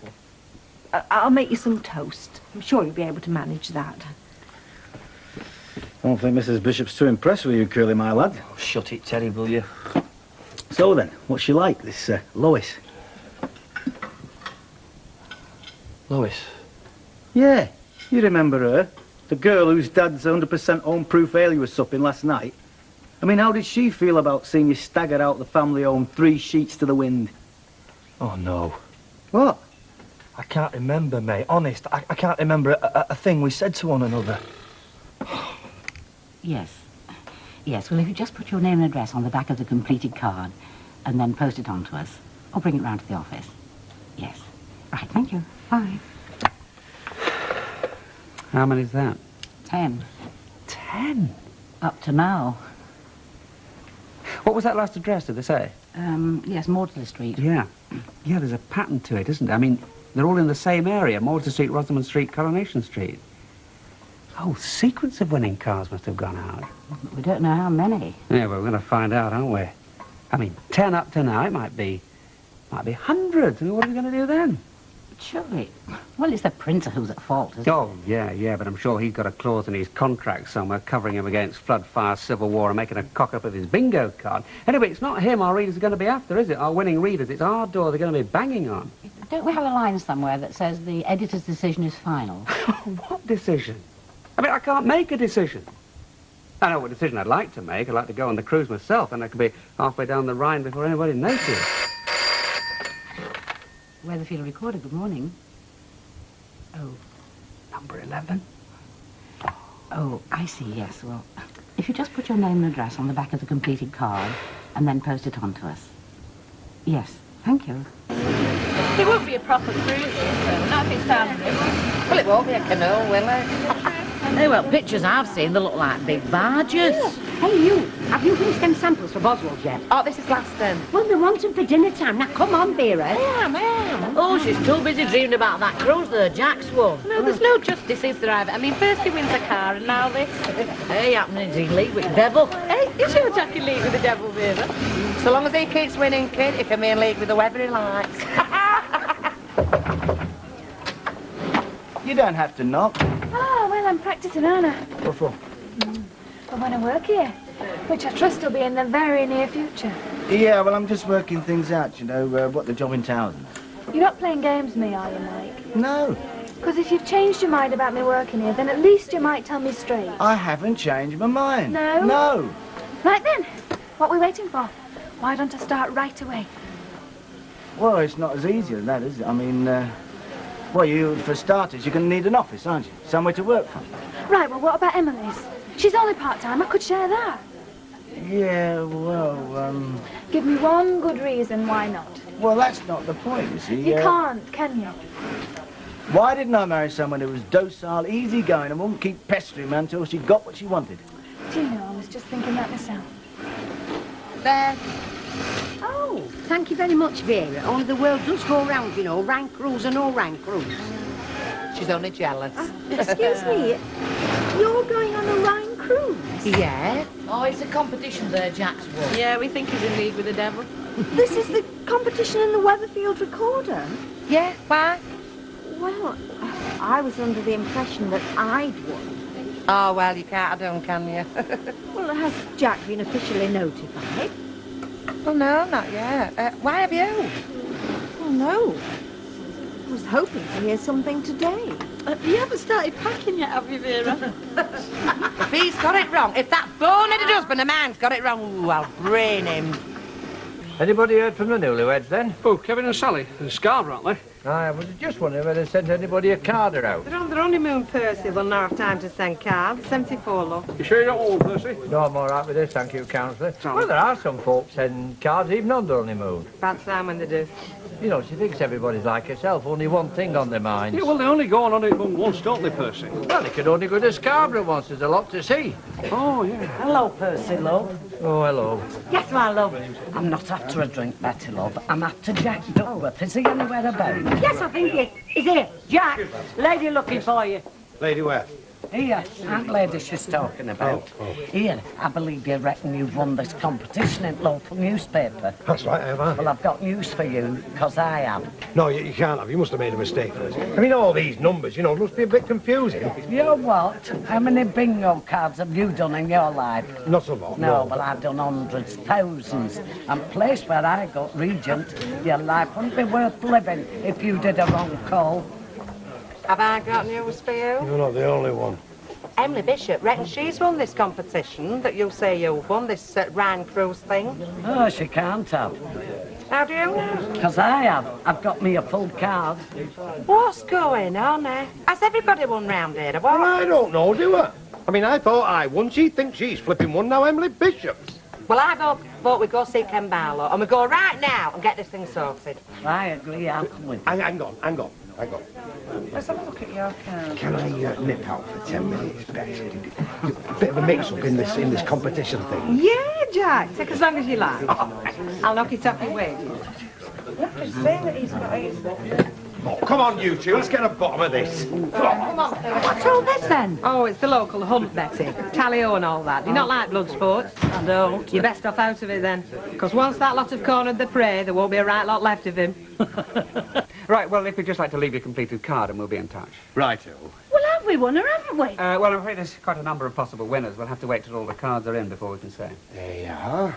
I told you it was too good to be true. Well, that's not how I read it in your paper. Come on, thank you. It said first completed card, and now it either is or it isn't, and I don't see there can be any two ways about it. Come on. That makes 32. Yeah, well, 33 can drop it in the box, and I'm going to lunch, and I suggest you do the same. Right, here we are then.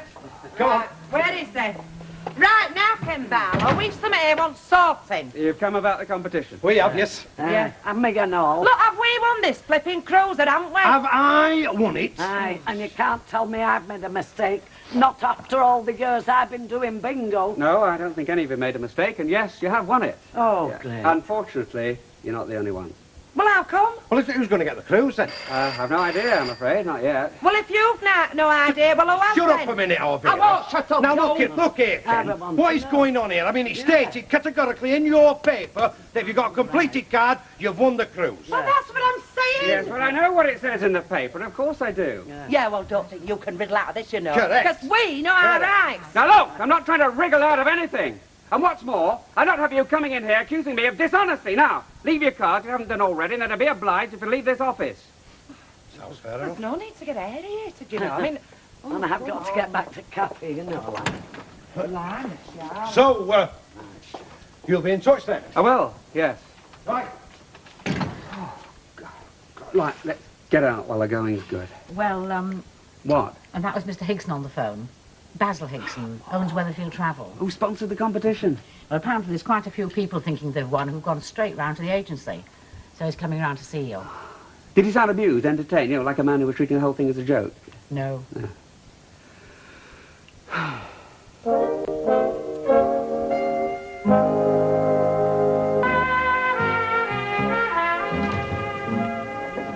Prepare yourself for a disappointment. Pardon? At their Rhine cruise, they're going to need to hire the QE2 to take everybody who thinks have won it. Oh, dear. So what are they going to do? Not a lot, so it seems. 35 25 please, love. Sorry, I've got no less. Don't worry about it, Duck. Any joy?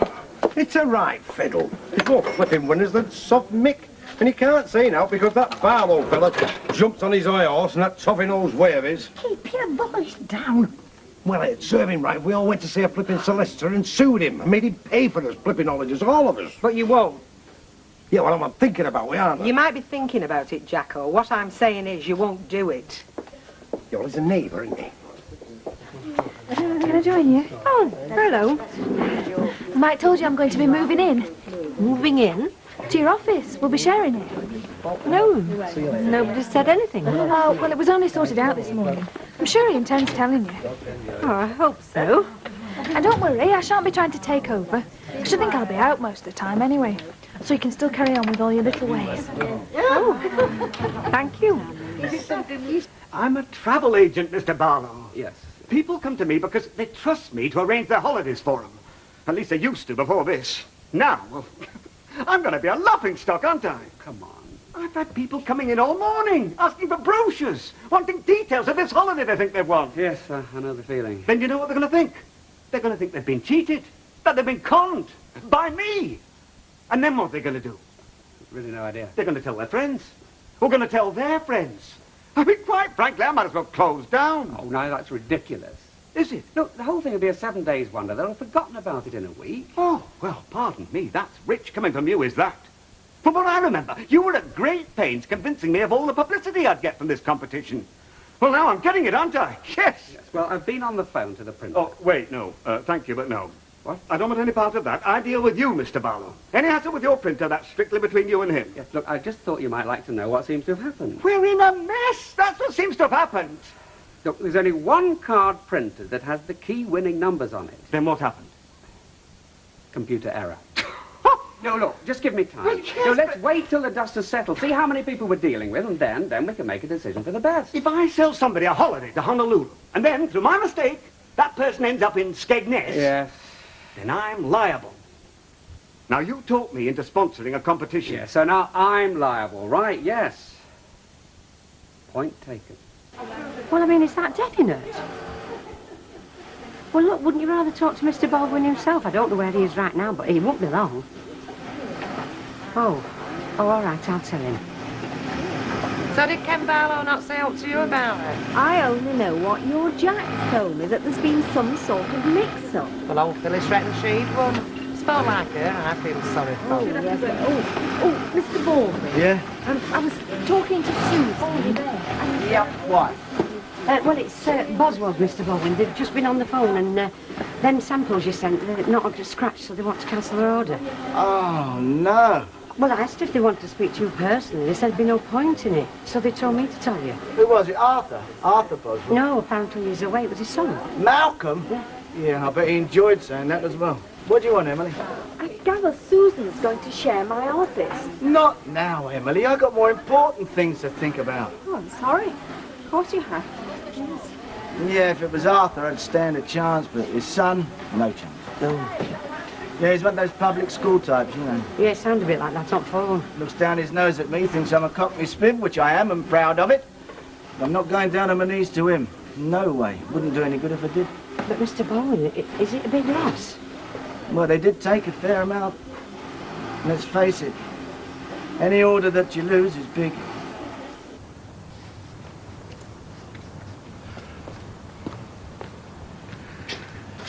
How long are we going to have that eyesore then? Well, I don't know. And they never put them cobblestones back right, you know, they never do. Yeah, well, they're likely putting a new stopcock in for Rovers. What do you want one of them for? Well, there must be a Anyway, it's work for somebody, isn't it? And who pays for it, eh? You and me, that's who. They dug that hole this morning. They could have fitted the stopcock and filled it up again. Ah, well, it's no to do with me. And another thing. What? Who's that young woman just going into Emily Bishop's? Well, I don't know. No, neither do I. Oh, no, it's great to see you again. It really is. I was going to give you a ring, but, well, after the state I was in last night. You mean you're not expecting me? Expecting you. For me tea? You invited me to me tea? Oh, yeah, of course. It's just, I couldn't remember what time we said. I'm not too early, am I? No, just right. Oh, that'll be Mrs. Bishop now, my landlady. She didn't mind, did she? Well, I didn't get round to mention it to her, actually, but it'll be all right. She don't know I'm coming. Oh, Curly. Oh, it's all right. I'll ask her now. Oh, hello, Mrs. Bishop. Hello. You remember Lois, of course? Oh, nice to see you again. Hello, Mrs. Bishop. I asked Lois to stay for tea. I hope you don't mind. No, of course I don't. Oh, great. I'm getting quite used to people taking decisions without bothering to consult me first. I think I better go. No, it's okay. She's probably still mad at me for last night. I'll just have a word.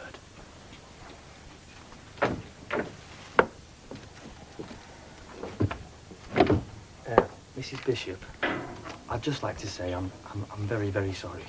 For what? Well, for last night, for having too much to drink and everything. Oh, Norman. I'd forgotten all about that. Oh?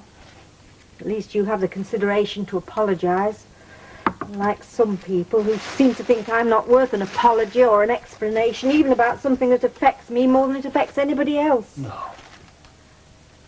Funny, isn't it, how 1 minute you can think you're quite important, doing a useful job, and the next you realise nobody has the slightest interest in your opinion or what you might be thinking. Anyway, better go and talk to your young lady. Don't leave her by herself. Yeah, right.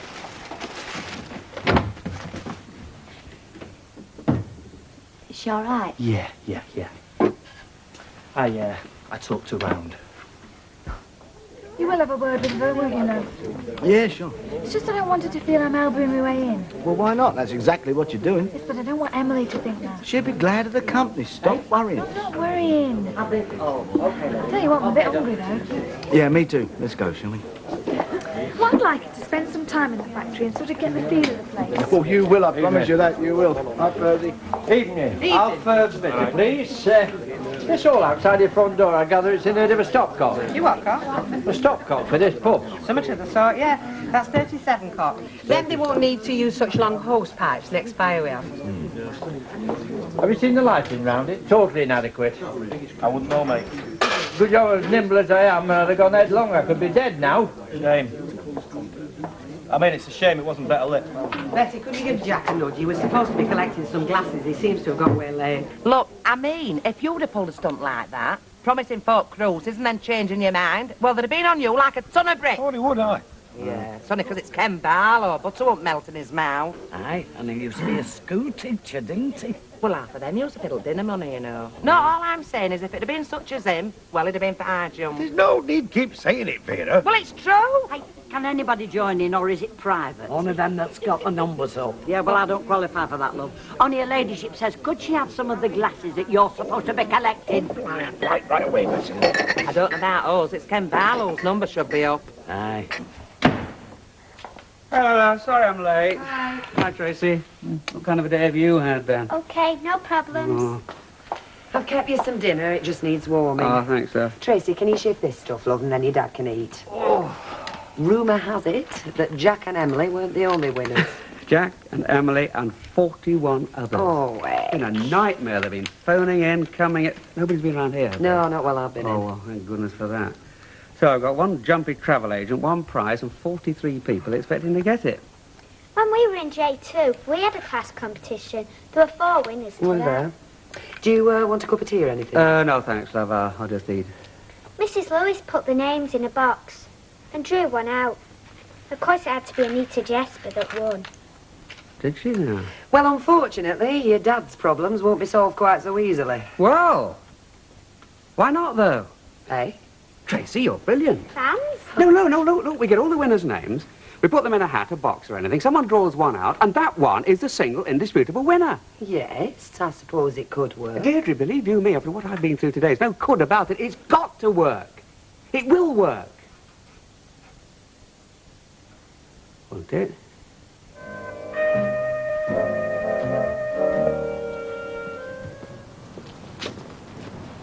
Still here then, after 2 days? But we've not struck oil yet. Oh, very funny. I'd laugh if it weren't for my war wound. Oh, Kenneth, well, I think on. Congratulations on your brilliant scheme. You know what? This draw you've organised. Oh, that, yeah, well, many thanks. Yeah, well, I mean, any man that can pull his chestnuts out the fire the way you have has my total respect. Oh, that's very nice to know. Yes. Well, I mean, as cock-up scores, yours was monumental, weren't it? Some folk would be fleeing the country. Yeah, well, my passport was out of order. Yes. This man, this friend of mine, Mr. Barlow, is somewhat of a local celebrity, you know. Is that right? Yeah, he got 43 winners of one bingo game. It were 43, wasn't it? The final count, yeah. 43 folks screaming house. He could have been lynched, but what's he doing? He's bugging them all into art and having a draw, which I think is a masterstroke. Yeah, well, it's more a matter of desperation, actually. Anyway, I must go. I've got a few things to sort out. Oh, I thought it was all arranged for this afternoon. Yes, well, yes, it is, but there's still details, you know, like who's going to make the draw, for instance. Well, if you want to volunteer, you know. I'll say this for Ken Barlow, he's crafty. Having all them folks searching through his blessed paper, feeling sure they were on a winner. Oh, he must have been laughing his socks off. I don't think he did it deliberate. Of course not. Made himself look a proper Charlie. Are you kidding? I bet he's made plenty of brass out of this. And what do we get, eh? A flannelling letter and his name put in out. What kind of a stroke do you call that? Morning, workforce. Like to introduce you to our new marketing person.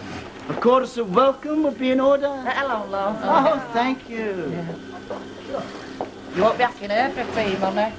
What you got against that lass? Yes, you saved your job, didn't she? You won't. My skill on this machine saved my job. Right, come on, Myrtle, shake yourself. Well, to be honest, without Boswell's order, we definitely scratch him, Mr. Bowen. Oh, look, Ivy, forget Boswell's order. I mean, if that little snotty-nosed son wants to play silly beggars, well, let him. I just thought you might have a plan. Regard Boswell's order as scrub, right? Now, did you get the samples for marriages? Surprisingly enough, yes. Oh, good. Right then, Susan and I get over there. I've got the buyer all softened up. I've just got a bit more chatting to do, so if I get hoarse, you jump in, all right? Yeah, well, if you let me know what it is we're selling. Skirts and blouses. I'm making it easy on you this week. Next week it'll be spotterings and kilts. Oh, Mr. Baldwin, thank heaven I've caught you. This cancelled order Oh, from take him to court. Bit between the teeth day, I think. Yes. Oh, and if you can get your office ready for Susan to move in this afternoon, I would appreciate it. Dad! I mean, how on earth I'm supposed to make room in my little cubbyhole? You know, I've been dreading today. I simply can't work with people hovering. Well, if I were you, I'd tell him I would that. I wouldn't wear it. I mean, marketing accounts in the same office, it don't make sense. I'll tell you something else as well. If you've got a union, they'd have you out on strike. We're just ringing to confirm that you've received our letter. And to offer our apologies for any embarrassment caused due to this unfortunate printer's error. Well, if, as you say, you have invested in a German phrase book and a tourist map of the Rhine, well, if your name comes out of the hat, these items will still be of use, won't they? As you say, the odds are 43 to 1. Well, may we wish you luck anyway, and remind you that the draw is today. It's 3 o'clock approximately, here at the recorder office. Well, if you can manage it, we'll be delighted to see you. Yes. Goodbye. Well, if it's any consolation to you, Basil, I was stopped in the streets and complimented. This morning, in fact, a passerby stopped me and he said, that draw, I think it's a brilliant idea. Yes, but was this person one of the winners? OK, it's keeping Weatherfield travel in the news and so on.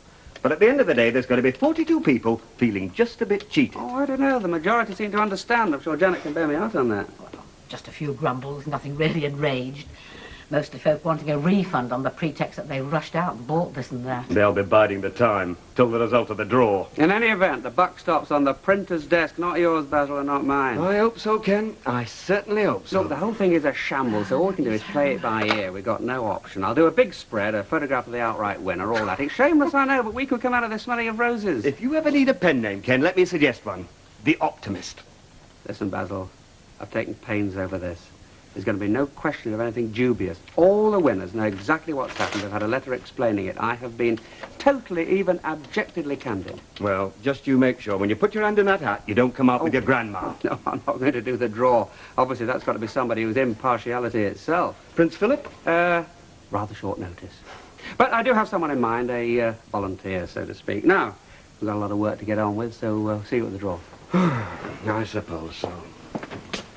I'll have a fast car waiting. Oi, Mrs. Bishop. Yes, Shirley. We're back in your love, aren't we, Ida? Unofficially. Well, it's very kind of you, but I don't know there's any real need. Oh, don't you believe it, Flower? Miss Fancy Pants gets heard so in your office and that's you out on your ear. Hey, there's a ruling, you know. So many square feet per person. Yeah, you want to be getting your measuring tape out, blinding with science. Well, I hate being petty, but I do feel I've got a case. And I can't believe Mr. Baldwin's really thought this through. Emily, I've just been rattling in your office door. It seems to be locked. Oh, yes, well, I was in the middle of doing the wages, you see. Well, no problem. Just wanted to dump my bag off there, seeing as it's going to be my place of residence from now on. Already, I wanted to speak to you. Oh, yes, now did Mary do? Hey, Smart moved out. Lock his door. It was the wages. I mean, it only needs someone wandering in from the street. Emily, Susan wants a word with you. Oh, does she? Well, fine. Oh, what's writing there? She said you felt like a this fine. Emily, I'm looking for the Boswell file. Is it in here, or do you have it? At the moment, I do, yes. Right. You couldn't put me in the picture, could you? Only I hear they've cancelled. Well, there's Arthur Boswell and there's Malcolm, father and son. Father's on holiday. Malcolm seems to be running things pro tem. He and Mr. Baldwin don't tend to get on very well. Our orders come up for renewal. He's simply cancelled. Right. Well, if the file's in your office... I'm sorry, Susan. I simply don't feel there's room for both of us in my office. Oh, I find this very difficult. I mean, there's nothing personal. There simply isn't the space. I'm already stacking files. Look, hang on. Keep your hair on. If that's the position, I'll just have to ask Mike to think again. Oh, I'd appreciate that. And meanwhile, as I'll be finished for lunchtime, feel free to use it this afternoon. Thank you. It's very generous of you. Door, Ma'am. Well, don't be so shiftless. Go and answer it.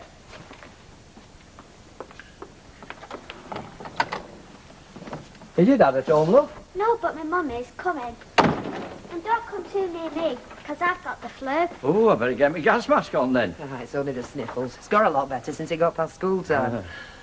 Well, don't tell me you're the 44th. I beg your pardon? Oh, the 44th winner. No, mind you, there is a connection. That sounds intriguing. How about a guess? No, there's no secret, love. Kenneth did mention he was looking for a man of some standing to dip his hand in this hat. Oh, to do the draw? Oh, yes. Yes, well, he need look no further. I suppose I'm the obvious choice. I thought he might be a bit shy of asking. Now, there could be some flack, so it's not a job for the faint-hearted. But I feel my shoulders are broad enough, so I'm ready to help Kenneth in his difficulty. If you'll just pass that message on. Yes, certainly I will. I mean, obviously, he may already have made an arrangement, but if not, I'll, But Mum, Dad said... It was her ladyship's idea for the draw in the first place. Was it really? Clever girl. Anyway, I'll let you get on. If Kenneth wants a word, he knows where to find me. Ta-da. Ta-da. Oh, blimey, what next? Dad says you are not to repeat what your dad says. But he did say he didn't want... Nosy Parker's like Percy poking his oar in. Yes, I know, but there's only to tell Percy. It's not polite. Well, I only thought you were pestering, and Dad has got enough on his plate. You're telling me. Come to your digs again? Without Mrs. Bishop? I must admit, I'm not thrilled. Oh, well, charming. You don't know what you're missing, darling. You see, I happen to know that Curly's got something very special he wants to show you. Like what? He's talking about my new telescope. Naturally. What else? I'm still not impressed. You know, I think you're lovely when you go all blasé like that. Tell you what, why don't you invite me round to your place? Then I can sample some of that home brew of your dad's, eh? Look, Lois, let me explain. This new telescope of mine, it's something else. I mean, stars that was the specs before, well, now they're practically in your lap. And on top of that, it's in his bedroom. Well, that really puts the mockers on it, doesn't it? I mean, I'll not be allowed up there, will I? Well, you've got the wrong idea about Mrs. Bishop. I mean, if it's for the purposes of astronomical observations, I can't see there's going to be any objections. Astronomical observations? I've heard it all now. I think it's a swindle. If I was one of those winners, I'd know what to say. I'd say, oi, there's 43 of us. Give us all a prize. I wish you'd give over, Betty. Here's me trying to be a sport, and I've got you and out of here urging me on to violence. I reckon Ken Barlow's lucky there's not been a riot. And it's not too late. There's 3 winners the town, although at the over 60s, they could be very nasty. It's all going in the final outcome to depend on the man who makes the draw.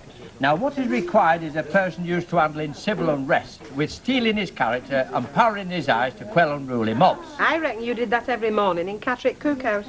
You put your finger right on it, my love. It's exactly that sort of experience that makes me Kenny's favourite candidate. Pardon? How can that be? Ken's just this morning rang me to ask me if I... Am I doing this flaming draw or not? Because Percy reckons he's been a crow. Oh, no, it's a mistake. Look, it's no skin off my nose. If Percy wants to put his head on the block... All I said was I'd offered my services, which I have. Gods, I feel spoiled for choice. Well, Ken, I wish you'd make your mind up. Jack doesn't know which one to bribe. Well, as a matter of fact, did ask Al first. No, if Percy's keen, let him get on with it. How about a Kenny's judgment? Just added, there has been mention of riots. And of course, if the Riot Act did have to be read, I do have a copy. Yes, well, I'll bear that in mind, Percy, but with the greatest respect to you, I do think it ought to be Al. Hey, I bet you think they've just been sentenced to death.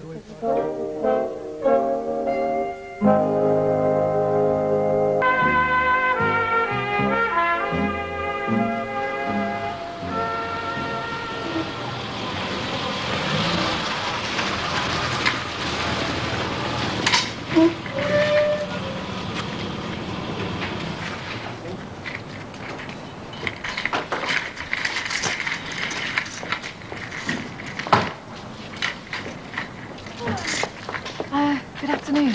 I'm looking for a Mr. Malcolm Boswell. Well, I'm Arthur Boswell, his dad. Is there aught I can do for you, lass?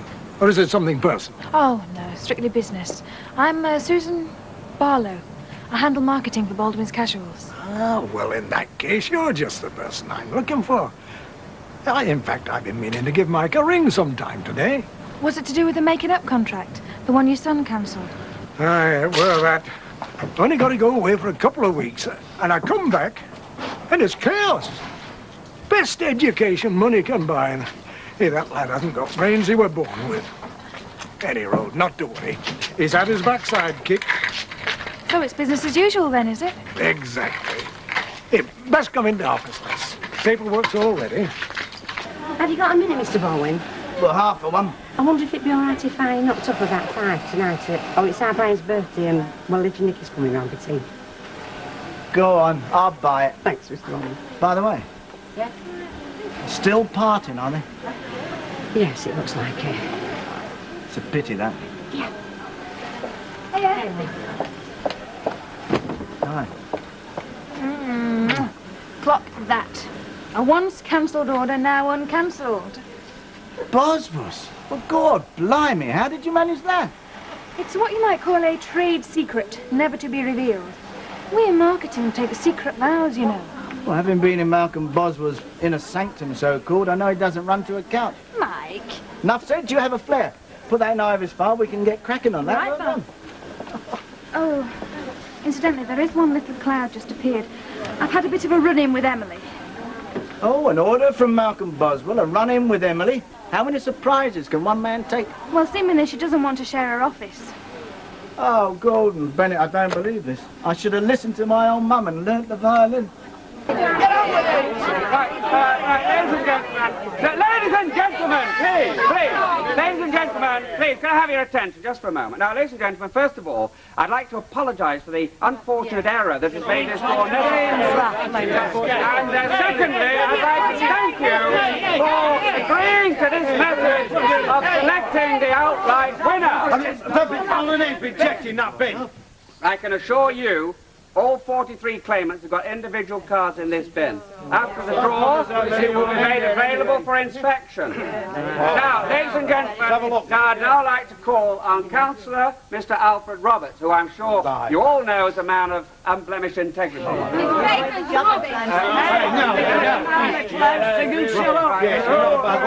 has kindly consented to do the draw. Can I interrupt here with a word for the unlucky losers? Now, I'm prepared, on behalf of Weatherfield Travel, to offer reduced rates for parties of 6 or more.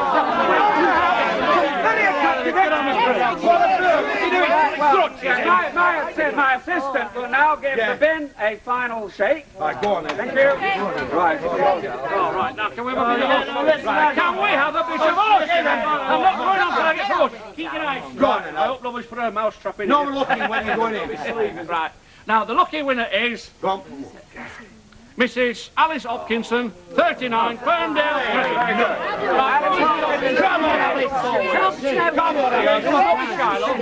She's not here. And I know where she is. Where? She's with her husband, who is my butcher. And they're on holiday. Oh, If they're not in the Caribbean, they're on the Bermuda. And if they're not in Bermuda, they're on the Riviera. Hell's sake, and I can't even afford a flaming day trip to Blackpool. Where's it? I'm just going to pick up Lois, Mrs. Bishop. Is there anything you want bringing in? Well, not unless you fancied something to drink later on. A bottle of wine, perhaps, as a change from all this home brew you've been sampling. A nice cup of chai will be fine. I'll Right. see you later then. Cheerio. Hello? Oh, Ken, what can I... You've had the draw? Oh, yes, of course. Oh, to be quite honest, what with one thing and another, I'd clean forgotten. I didn't win, did I? Oh, well, no harm done. Ken, could you excuse me? There's someone at the door. And thank you for keeping me informed. Bye.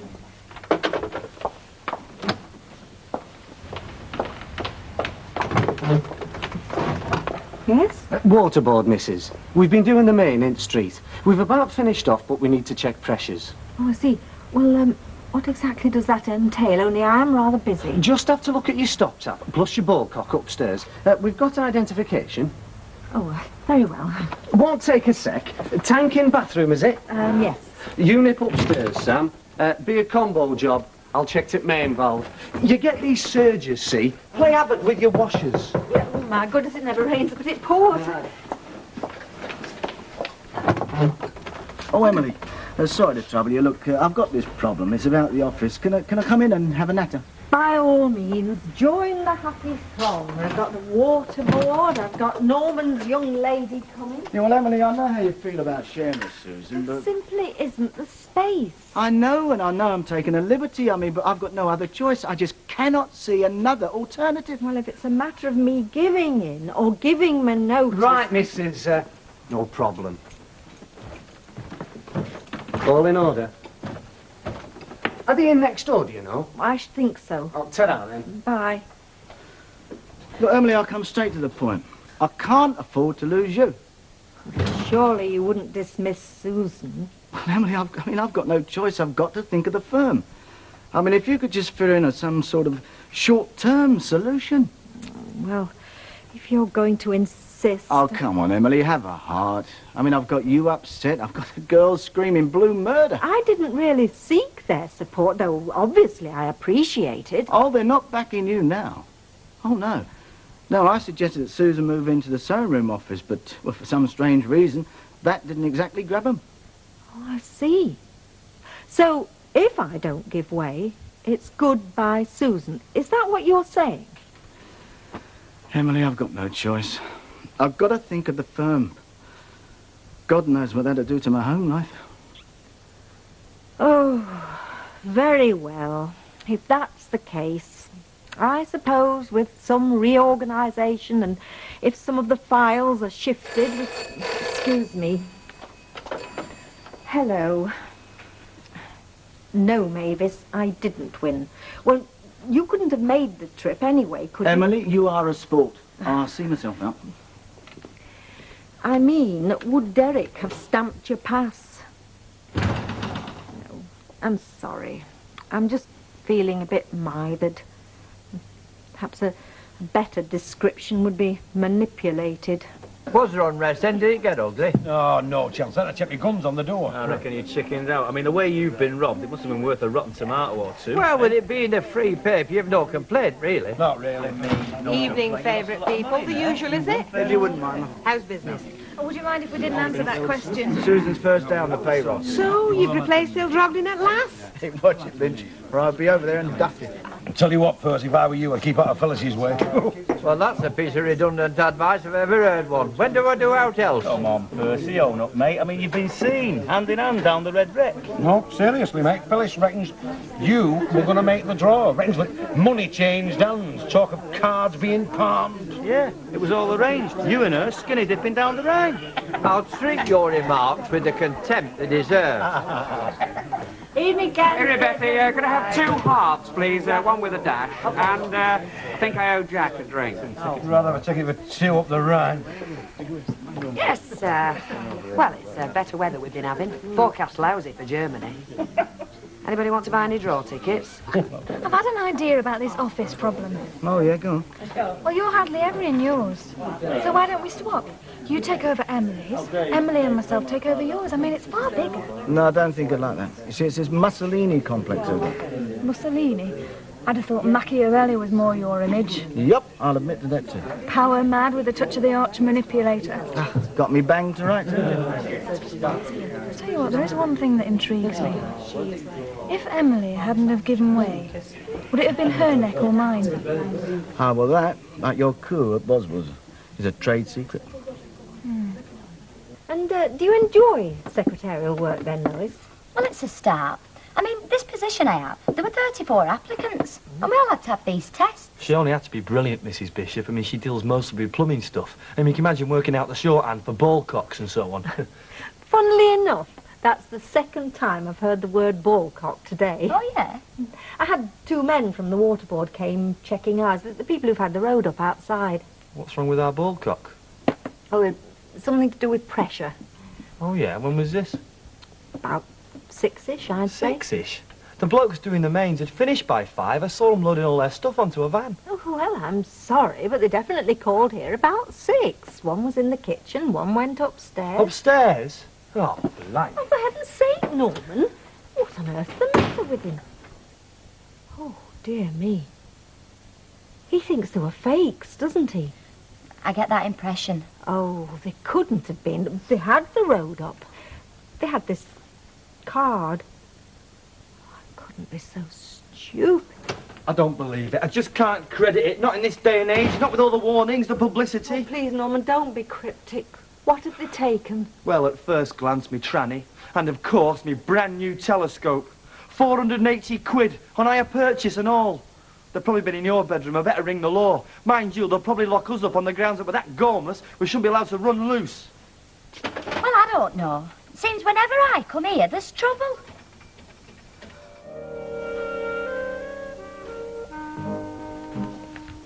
Morning, Norman. Morning, Mrs. Bishop. It's turned rather chilly. I was wondering if you'd like something hot for breakfast. A boiled egg, say. No, or, I'm quite happy with my usual bran flakes. The old health-giving fibre. Well, if you fancy a cooked breakfast, you just have to say. Oh, it's very nice, yes, but all that cholesterol, who needs it? Many happy returns, Mrs. Bishop. Oh, Norman, that's very kind. Oh, you shouldn't have bothered. No, happy birthday. Oh, that's very nice. But I don't expect you to spend your hard-earned money on birthday cards for me. Well, I wanted to apologise. Apologise? What for? Well, I was rude to you. No, I was. About you letting those thieves in the house, and all I can say, as my excuse, it was the stress. I was very upset about losing my new telescope. Well, you had every right to be upset, Norman. I was unforgivably naive. No, I was out of order, Mrs. Bishop. I mean, after all, I can always get a telescope with the insurance money. But you lost your jewellery, didn't you? I mean, personal treasures. It is a blow, Norman.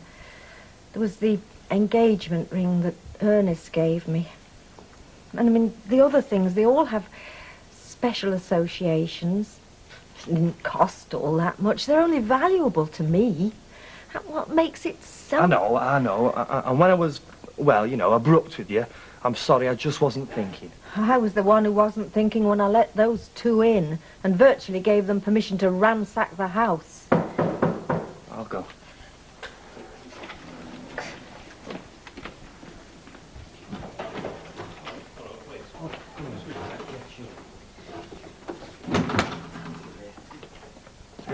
It's the police, Mrs. Bishop. Oh. Detective Constable Beckwood. Oh, come in. Would you like a cup of tea or anything? It's just, no. First, I'd like to see some identification, please. I mean, I'm sure who you say you are, but if I'd done this with the men... Quite right. No need to apologise. Mind you, the man who did all the talking, he showed me some sort of card. And he was very... Well, he was ordinary. I never suspected him for a moment. Well, if it makes you feel any better, you're not the only lady who's been taken in by that pair. They've done half a dozen houses round Weatherfield. Always the same. They pick on some street where the road's up, workmen about. And now then, you must be, Mr. Watts, is it? Yeah, that's right. Norman's my paying guest. Ah, yes, that's what I've got down here. And you lost a telescope, is that right? Yeah. And a radio. Yeah, what are the chances of getting them back? Not great, to be honest with you. I hope you're insured, Mrs. Bishop. Oh, yes, I'm insured. I may be gullible, but I can assure you I'm not completely feckless. Oh, Brian, before you go to work, sort out what you want washing, will you? Brian? Eh? Oh, sorry, Mum. What do you say? You were miles away then, weren't you? I'll give you a penny for him. Well, that's nothing, really. Just thinking about Nicky. I wish I could... Oh, well, no point in wishing, is there? No, go on. Well, I'd just like to see more of him than I do, that's all. You know, a couple of times a week. Look, love, I know you miss him. Still, there's nothing I can do about it, is there? Well, you could have a word with Gail, couldn't you? Tell her how you feel. Tell her that you'd like to see more at lad. I'm not going begging any favours from her. That's not a favour, Brian, is it? Oh, it's you, Hilda. Yes, I've just popped in to show you this. Yes, well, we're getting ready for work. What is it? It's a card from Kevin and Sally. Come just now. I thought you might like to have a look at it, Brian. Oh, don't look at the front. It's ruined. I don't know how they got the face to send them. No, it's the message. Yeah. Yes. Not that they're saying much, you know, just that they're having a good time and that. I think it's Sally's writing. Yes, well, that's very nice, Hilda. She's put, please excuse wobbly writing. I don't understand that. It's not wobbly, is it? Of course, with Kevin away, you'll be on your own at the garage, won't you, Brian? I expect you're feeling a bit lonely all round, what with everything. I'm off, Mum. I'll see you later. All right, love. Right, is that it, Hilda? Oh, yes, just a neighbourly call. Yes. Oh, wait. I suppose you heard about Emily Bishop getting robbed, did you? Yes, I did. Thank you very much, Hilda. Oh. Yes. If there's any developments, I'll be in touch. Thanks very much. I'm sure you'll do your best. Mrs. Bishop! Don't get your dust out, whatever you do. Pardon, Mr. Now, I meant to tell you this yesterday. Don't dust your furniture till you get the all clear from the police, because they might want to have a go for fingerprints. Mr. Sugden, I think we'll leave the detective work to this gentleman, Mr. Beckworth. He is from the police. And now, if you'll excuse me, Mr. Sugden, I have a lot to do. Bye, and thanks again. Pleased to meet you, young man. Percy Sugden's the name. Old much organiser for this street. You'll know Tommy Nuttall, I dare say. Do you mean Inspector Nuttall? I do, yes. Inspector Nuttall to you, but Tommy to me when we have our occasional drinks in the Legion. When I saw the car parked there, I thought, now, hello, that's either the insurance man or the police. More likely the police, because it's not an insurance man's time. Now, I'm a very keen observer. It's no good spotting something unless you can work out what it is you've spotted. Have you got some information for me, Mr. Sugden? Well, no, not at the present. I take it these fellas you're looking for are not really bona fide waterboard men? No. No. I was telling Mrs. Bishop, if there's a hole in the road, they take advantage of it. Aye, cunning is that. I don't really get the idea we're a bunch of numbskulls in this street. I mean, I do my best to warn everybody, but with respect to Mrs. Bishop... Aye, well, I'd best get on. Well, if there's any help I can give you, I'm at the end of the street. Don't hesitate to ask. I'll tell Tommy Nuttall I've seen you. 2 weeks, Ken, isn't it? That's what I make it, yes. You know that newsagent's in Albert Road? Well, I believe they've got one of these computer things now for keeping a check on people's paper bills. Yeah, well, they're getting everywhere, Mavis. I tell you, as soon as they teach computers to breed, people are finished. Oh, hello, Emily. Oh, hello. How are you? Recovered from your nasty experience, I hope. Well, actually, Ken, it was only nasty afterwards when I realised I'd been robbed. I could kick myself for being taken in so easily. Oh, I don't know about that, Emily. I was thinking they probably tried our house being the first in the street as nobody and went on to yours. But if I'd been in the house, I have a sneaking feeling I'd have been taken in just the way you were. Anyway, I must get to the office. Bye. Bye.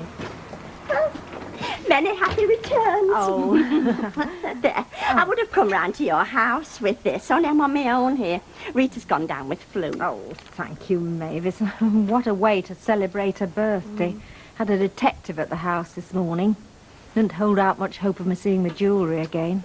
I'm insured, of course. I know. It's the sentimental value, isn't it? My engagement ring from Ernest. That's the real body blow. You need cheering up. Look, why don't we have an evening out? I mean, we could go to the pictures and have a drink in a wine bar first, perhaps. Tonight? Well, won't you want to look in on Rita if she's not well? No, Jenny's taking care of her. But won't you be seeing Derek? Derek? Oh, you can forget Derek. Well, you've stopped seeing him, have you? Well, to be quite frank, Mavis, I do think that could all be for the best. Well, no. No, I haven't actually stopped seeing him. I mean, there's nothing to stop, really.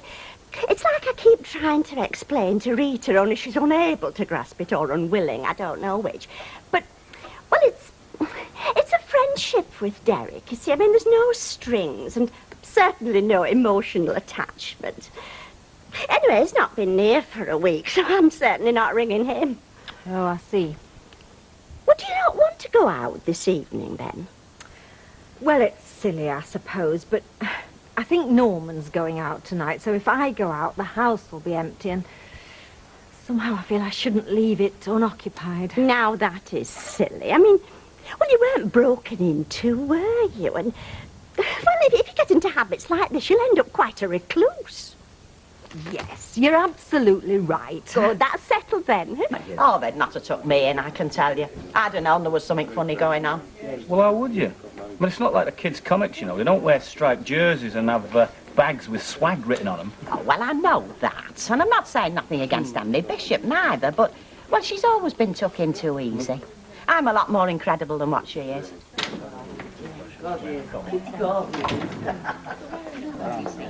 Pint of bitter, please, Gloria. Oh, good. How are things these days? Okay. What's new in the motor trade? Nothing. Oh. So. Oh, they're doing the lovely. Do you know, you can't get a word out of him these days. He's a changed man. It happens to us all sooner or later. Life sneaks up behind you, hits you over the head with a stocking full of wet cow muck. That's when you find out it's not a ball of cherries. No. He'll get over it. Do you think so? You have to, don't you? Because if you don't, you might as well ring up the co-op undertakers and tell them to come and collect you. Red ballpoint pens? Oh, I don't think we ever get asked for red. There's no demand for them. Well, I'm demanding one, so there must be. Well, I could offer you fine floor. That's like a very fine point. In red? No, just in blue. Look, it's got to be in red, you see, because I was thinking I ought to start keeping some books. A sort of system for the business, you know, me and Terry. I thought everything we pay out I'll put down in red. I'm sorry. I could let you have some red crayons. Crayons? You mean the type that kids use? This is a business I'm talking about, accounts. I can't put accounts down in red crayon, can I? Look, I'm just trying to be helpful. Well, suppose a taxman or somebody comes round sometime. I can't show him figures done in red crayon. There's no need to get belligerent. Hello, Mavis. Oh, hello. Oh. Look, why don't you look through these? We've had them in for some time. Right. You might find a red one in there. Yeah, oh, sorry. Well, you're quite a stranger.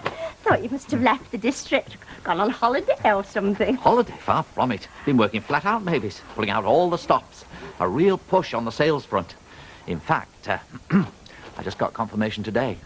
My sales team came out top of the heap in September. That's very good, isn't it? I think a celebration's in order, Mavis. That's why I'm here.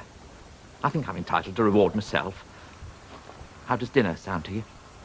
Well, what about Mrs. Wilton? I can't celebrate my achievements with Angela, Mavis, because, you see, to her, they aren't achievements. I mean, if I was to win the captain's prize up at the golf club, well, that would be something to write home about. You're terribly bitter, aren't you, Dad? Bitter? No, just honest. You see, Mavis, you're the one person in my life capable of comprehending my feelings of pride and elation. That's why I turned to you. I can't find any red ones. 7:30. I'll pick you up. Arrivederci. Arrivederci. They're all blue, these, the ones that work at all. Mm-hmm.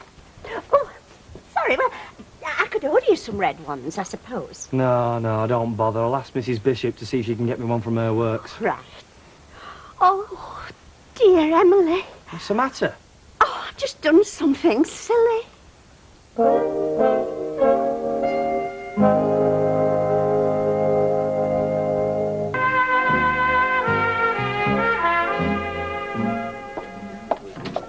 Oh, thank you. Sorry. Oh, I found you, thank the Lord. Hello, Mavis. Would you like a drink? Oh, no, thank you. No, I just locked up the shop on. I rushed round to your house. You weren't there, so I thought, well, I'll try and find you here. Is something wrong? Well, it's just that, you know, when you came into the shop and I was suggesting that we went out somewhere tonight, even though it was quite obvious that you didn't really want to go. Oh, no, I'm looking forward to it. Oh. Why? Something happened? Well, it's just that a few minutes ago, Derek came into the shop and, I was in the middle of serving somebody and he asked me if he could meet me tonight and I said, yes, that was all right. And it wasn't till he'd gone that I remembered we'd sort of half agreed to go out. We did not half agree, Mavis. We made an arrangement. Yes, well, like I say, it went right out of my head till he'd gone and then it was too late, so I thought, well, I better try and find you. Can't you phone Derek? No, he's not over keen on me ringing the office because it might give the wrong impression to the switchboard. I see.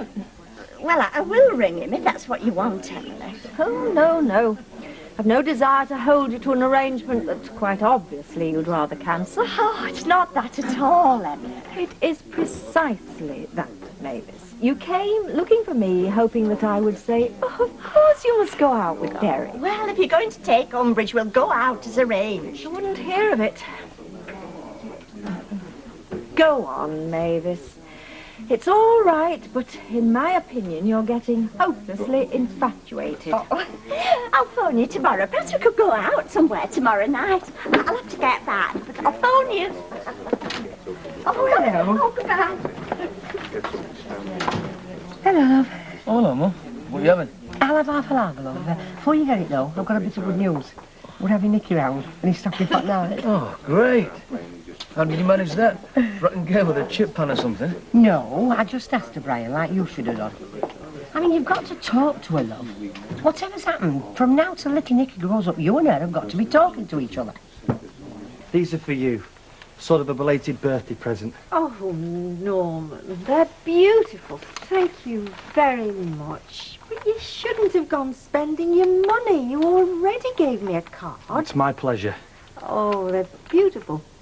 Oh, it's so nice to have flowers in the house. Do you know, there was a time, and it wasn't so long ago either, that I felt dead embarrassed walking down the street with a bunch of flowers. Embarrassed? Whatever for? Well, you get the impression that people are looking at you and thinking, what a prat. Oh, no. When a woman sees a man carrying flowers, she thinks it means he must be a nice, caring person. Oh, well, any road, I would have carried him in my hand like they were there by accident, you know, or like they were a leg of lamb or something. Or I might even try to stuff them down my anorak. Still, I don't care what people think now. I must be getting harder, eh? I'll put them in water. Aye. Oh, and by the way, I managed to get hold of Mr. Fletcher, the insurance man. I told him about the robbery. He's calling in tomorrow with a claims form. Oh, great. And by all accounts, it's a company that prides itself on working fast, so we shouldn't have to wait long for our money. You know, Mavis, you are a remarkable woman. Oh, I wouldn't say that. It's because you're too modest, but I would. I think I always knew it deep down, but recently, well, finding myself in a position where I can't help but make comparisons, I've come to realise what a pleasant woman you are. Well, thank you, Derek.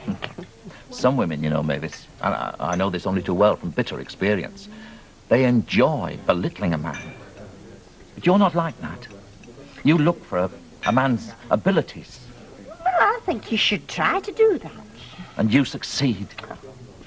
I mean, when I told you about my achievements with the sales drive last month, you didn't dismiss it as a pathetic little triumph, did you? Do you mean Angela said that? Oh, well, that's nothing. Up at the golf club, I was trying to take an interest in the game, Mavis, on her account. I was having lessons. It's a very silly game, in my opinion. But she said to me, that this was in the bar, in front of people. She said, Derek, you are a complete rabbit. Is that like when they say somebody's a birdie? Hmm? Oh, no. No, that's different. No, that's totally different. But then she said to me, she said, loudly, in front of people, she said, my husband is a rabbit at everything, except the one thing that rabbits are famous for. Oh, that's terrible. What did she mean, though, about famous rabbits? Mm-hmm. Have some more wine, Mavis? Oh. No, your strength, Mavis, is that you look for a person's best points. And Oh! Derek, what's wrong? Oh, good God, it's Neville. Neville, you mean... Yeah, Angela's son, my stepson. Oh, God. No, don't look round. I'll run and hide in the lane. No, he's seen us. He's coming over. He's, you're a client, Mavis, a business client. Yes, it's our only chance. I think you'll find our after-sales backup more than favourably compares them with any of our competitors. Well. What have we here? Oh, hello, Neville. What a nice surprise. May I introduce, this is my stepson, Neville Hawthorne. He's with me in the firm. It's my grandfather's, actually. The firm. Neville, this is Miss Riley, who manages the cabin group. It's Mavis, isn't it? Pardon? Your first name? I'm not sure, but isn't it Mavis? Oh, yes.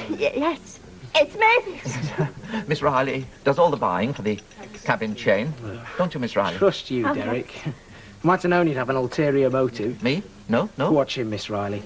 He'd only take a woman out if he was trying to get some money out of her. Oh, that's very good, Neville. I see what you mean. I take it you're one of our best clients. Oh, yes. No. Well, yes and no. I haven't been a client previously. Not before. No, but I think I've convinced Miss Riley that we can supply all her demands from now on. You can't give me, you know. Pardon? You're just leading Derek up the garden path. Getting him to buy you a good dinner. I see, no, we have been thinking of making a change for quite a time now. We've been let down rather badly by our previous... Well, it's always nice meeting a new client, Miss Riley. Listen, if you have any nonsense from Derek, you give me a ring instead. You'll find some of us at the office actually know what we're talking about. See you later, Neville. Derek, I think I'm going to faint. No, you can't faint. If you do, I'll never forgive you. Well, you were always mad about trains when you were a little lad. Yeah, but you'd think it'd be aeroplanes now, wouldn't you? Or cars, maybe. I mean, but with him, it's steam trains, puffers. Isn't that right, soldier? He ought to be going to bed soon, I suppose. We don't want him being sleepy all day and girls thinking we've kept him up late. I'll sleep when he's ready. Hey, Nicky, come here, son. Right. How would you fancy me and you going on a trip? Yeah. Yeah? Well, we're going to go to a place called York, right? Because someone was telling me they've got steam trains there and things. It's a sort of like railway museum.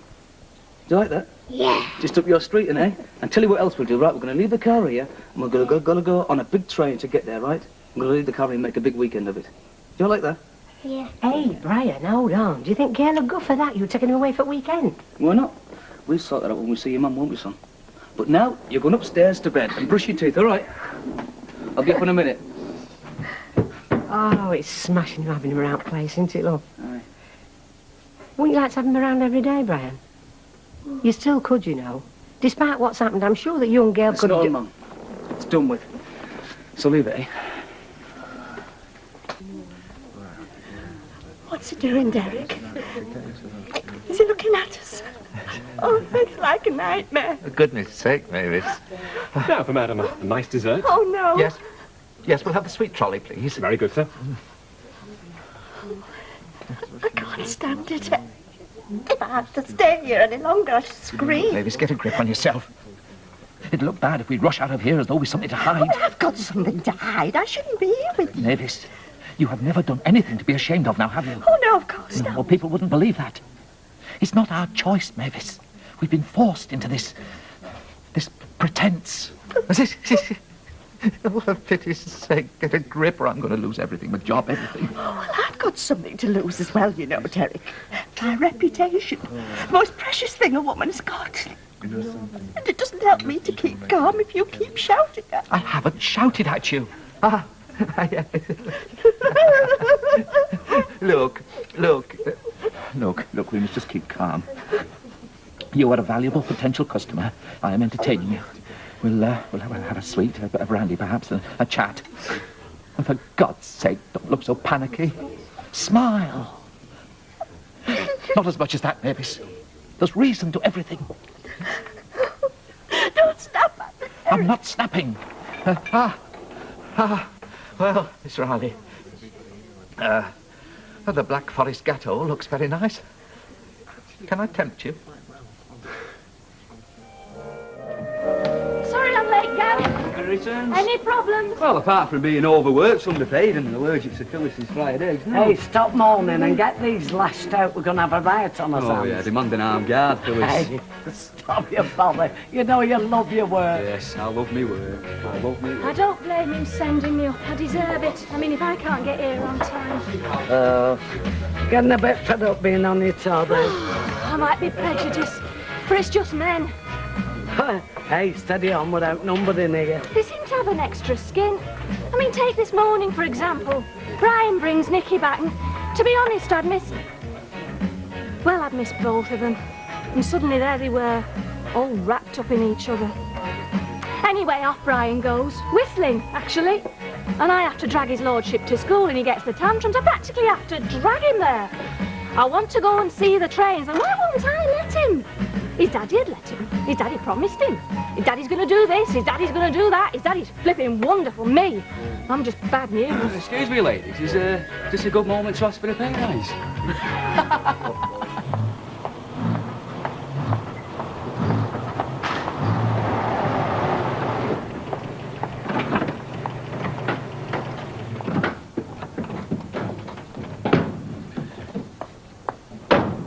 Cowing thing, behave, will you? Hey, watch the exhaust, will you? It's nearly dropping off as it is. Tell you what, Baldwin knew what he was doing when he got rid of this flaming rock box. Oh, fair's fair, Terry. We knew what the mileage was. Yeah, but we didn't know that the gears had been hammered, did we? What's all the racket, then? It's the gears. They keep jamming or something.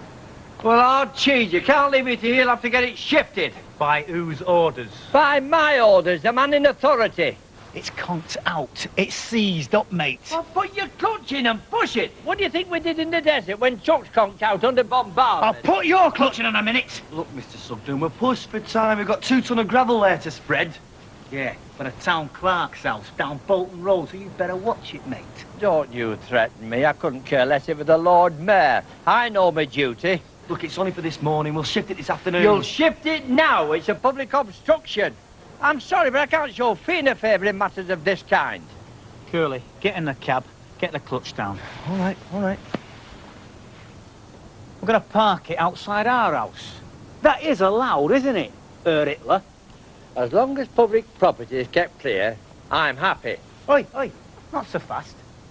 If this is a public obstruction and you're a public official, then the message is clear, isn't it? I'm not with you. Well, let me spell it out for you then. Less parrot, more action. In other words, give us a shove. Nice one, Terry.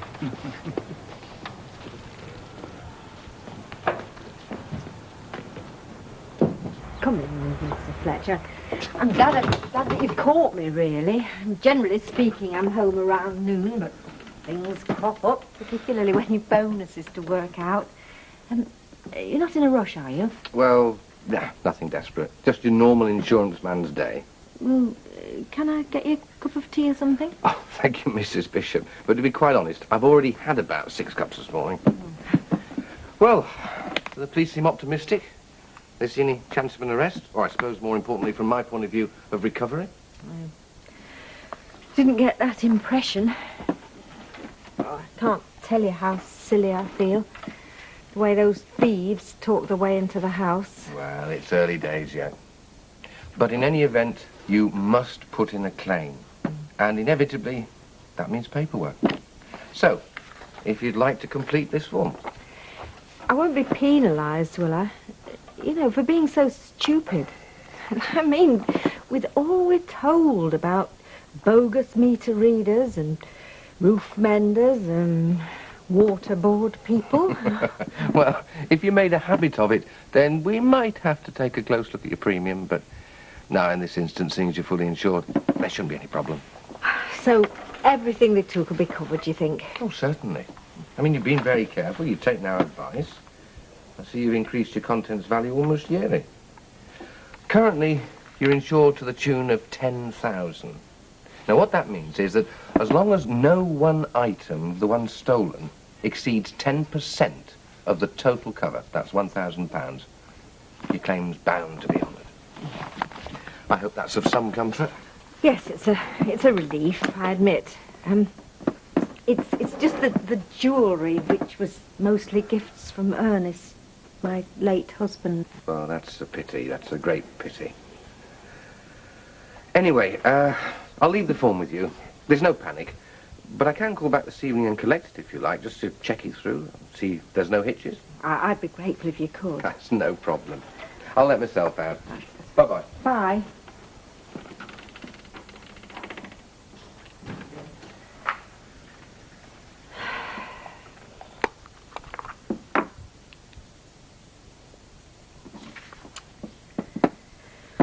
Items missing.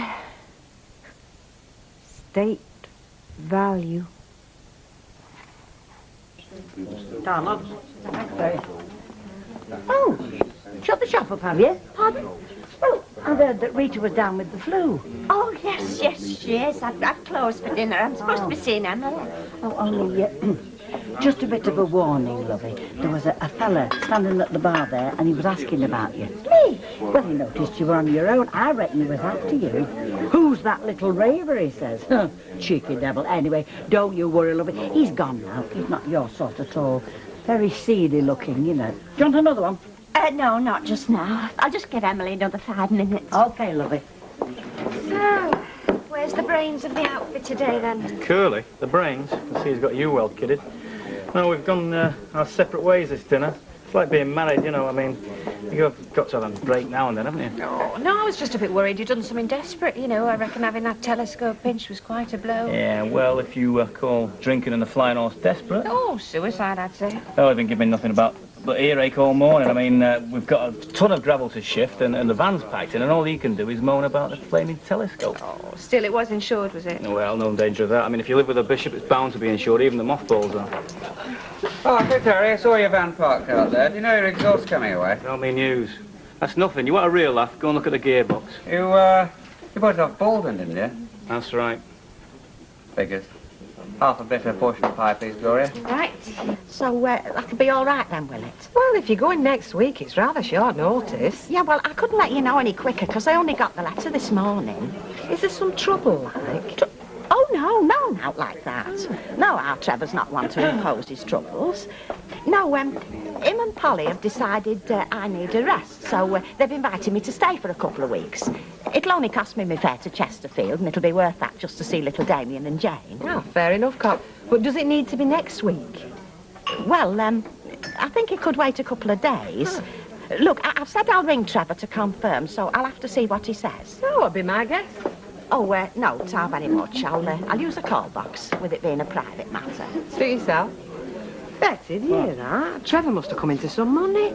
More like he thinks Hilda has. He might be mellowing. Ah, maybe, but you know, it's a funny thing. Every time I see Hilda's Trevor, I think, thank God for my Gordon. Oh, whatever kept you? I told you the insurance man was like it. Seem to have been sitting here for ages. Good heavens, Mavis, calm down. You're a bag of nerves. You look like you need a brandy or something. Oh, it's finally happened, Emily. The thing I've been dreading most last night. Finally, it happened. Not the budgie. The budgie?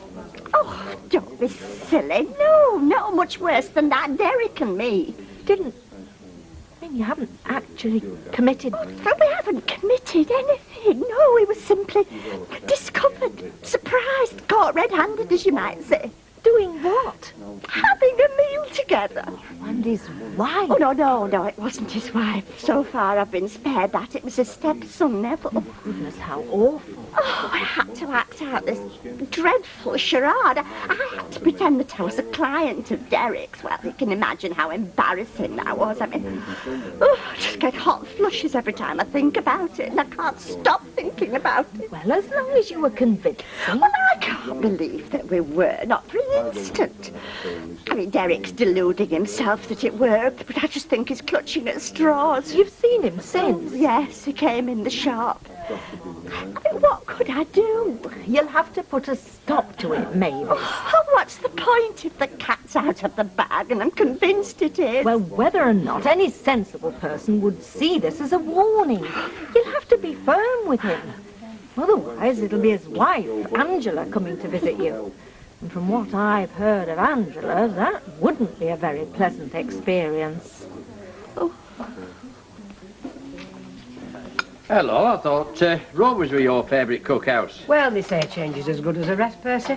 Anyway, I had to give Vera a slip, otherwise I'd have been roped in for another night out in that car of hers. Well, far be it from me to push myself, but if you're ever short of an escort... You what? And have Phyllis after me blood? I don't know who's putting these tales round. I could have them for slander. Hey, look at him, the sly old devil. He should be stopped, if you ask me.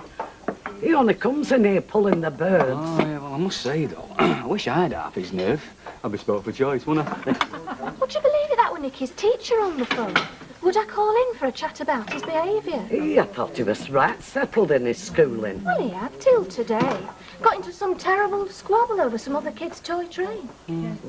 Oh, I shouldn't worry. I used to have terrible fights myself over toy trains. Now I support United.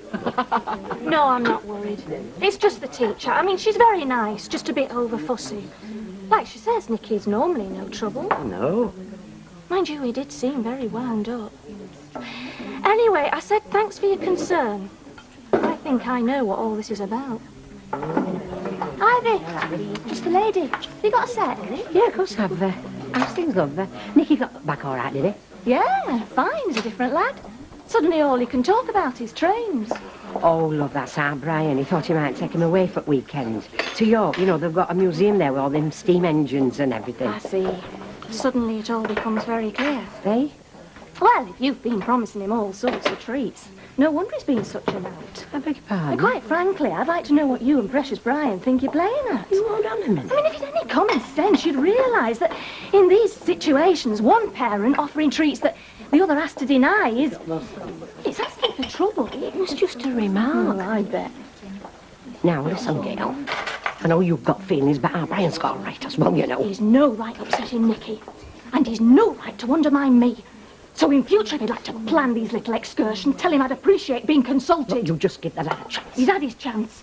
He said nothing about this when he brought Nicky back. Look, I'm not discussing this in public. You sort it out with our Brian, all right? Don't you worry. I intend to.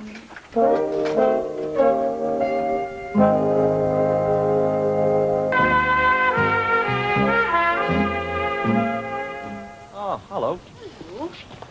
Goodness me, he's still not mobile yet. Well, it's in gear, but we can't change him. Hopefully it should limp its way to the yard. Blaming rotten, swining, pigging thing. Oh, hello, Mrs. Bishop. Hello, but won't you have to consult a mechanic? Well, eventually. Pro Tem, we'll have to see if we can't codge it up. Well, we might just get lucky down the scrap mart yard, Mrs. Bishop, and get a similar gearbox to that dodgy effort. You've nothing in hand? No way of funding repairs? New capital equipment? Well, we could just about run to a hand cart. Well, I must say, I admire your spirit, but no stars, I'm afraid, for your business methods. Oh, by the way, Norman, the insurance man called. It seems everything's covered. What, including my telescope? We're to get settlement in full on everything that was stolen. Bye. Bye-bye, Mrs. Bishop. Hey, that's Jim. We're laughing, aren't we? I'm not with you. Well, if you get a fresh telescope, we could find a nudist camp, set it up and start selling tickets, couldn't we? Old flaming no.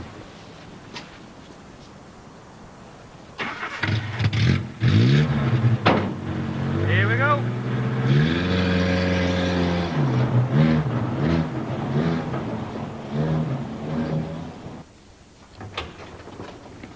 Good afternoon.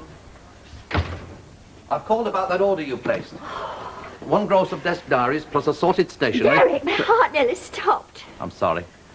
It's just that utter disaster can make you lightheaded. Disaster? We've been exposed. Neville's blabbed, Angela's thrown me out. Oh, crikey. Oh, you're fiddling. Derek, it's not funny. Oh, it is, you know, it's hilarious. We've pulled it off, Mavis. We're in the clear. Neville's bought it, he's swallowed it, hook, line and sinker. How can you be so certain? Well, I tried him out. I thought, sugar this, the suspense is killing me, I'll take the risk. So I mentioned it to him, not more than an hour ago. He'd forgotten. He just said, oh, yes. He said, yes. Did you swing it? I said, maybe. He said, well, aren't you the super salesman? Well, rejoice, Mavis. Rejoice in our deliverance. We fooled the little creep.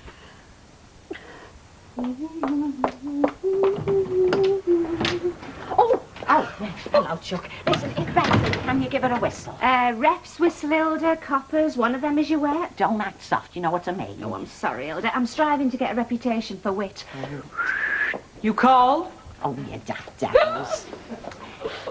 No, it's about this time I want off. Oh, aye, you said you were ringing your Trev. Yes, that's right. Well, I've been in touch and, well, the thing is, it's got to be next week. Hilda, I cannot just snap my fingers and produce a highly trained cleaner such as yourself. No, I'm sorry, I realise it's inconvenient, but you see, well, Trevor's made all his arrangements. Such as?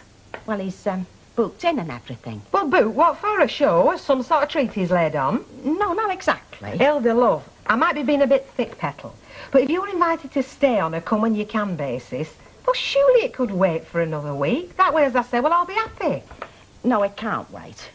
You see, well, Trevor's booked a hotel in Spain. He'd have to cancel and he'd lose his deposit. Oh, I see. You're going away with them. Oh, no, not like that. No, it's just him and Polly what's going away. And the kids? Well, you see, Trevor and Polly want some time together and they're entrusting the kiddies to me, so you see, it must be next week. Oh, I suppose it must. Don't give it another thought, I didn't realise. Oh, right, very much. Well, I'll see you when I see you then. Oh, and they'll probably be twisting me arm to stay on a bit. Yeah, bye, love. Enjoy yourself. Thank you. Bye. Hello, love. Will she enjoy herself, though? I mean, it doesn't exactly sound like a rescue, does it? Well, she'll get to see her grandchildren. Mind you, we mustn't knock Trevor. The poor man must be in terrible pain. A skinflint like him, having to spend brass on hotels. The long-suffering Polly must have really turned, giving him a dose of the thumb screws or something. Yes, lads? All afternoon down that scrapyard, scratting. Net result, nout. To get that van back on the road is definitely a garage job. I don't know. All that money invested in wheelbarrows, and how much did you finally make? In a word, coppers. Well, somehow you don't seem to have your priorities right. I mean, if you knew that the gearbox was on its last legs... You try telling Terry that. It's the flyboy syndrome, you see. Wheelbarrows is definitely a dirty word with me from now on. Anyway, smashing meal. I'm going to have a bath, lie down, and contemplate universal truths. See you later. Yeah.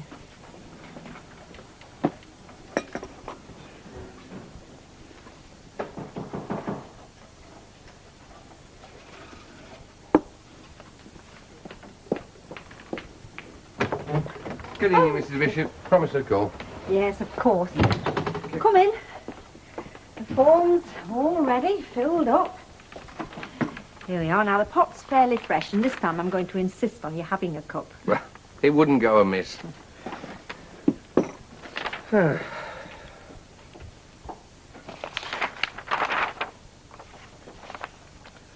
this all seems in order. I take it this list of stolen items covers the lot. I think so. I mean, it's rather difficult. I did put a bracelet down and then realised I'd lent it to a friend. I've crossed it off. Telescope? Well, that's rather a pricey one, too. Are you a bird spotter or something? No, that's not my telescope. That's Norman's. Norman? You're, My lodger. Oh. Well, your lodger. Well, I assumed he'd be covered. Well... Let me see. I think I've got an abstract of our normal policy here. Gail, is it okay if I dart off? Only there's this girl on the 25C bus. One smile from her will see me through the week. Yeah, go on, don't be shy. Cheers. Fast finishing time, It's isn't all right it? then. See you tomorrow. Aye, heck, my boyfriend's soon off his blocks. I feel right jilted. Yeah, well, if you hang on for a bit, I'll walk you to the stop. Oh, all right, love.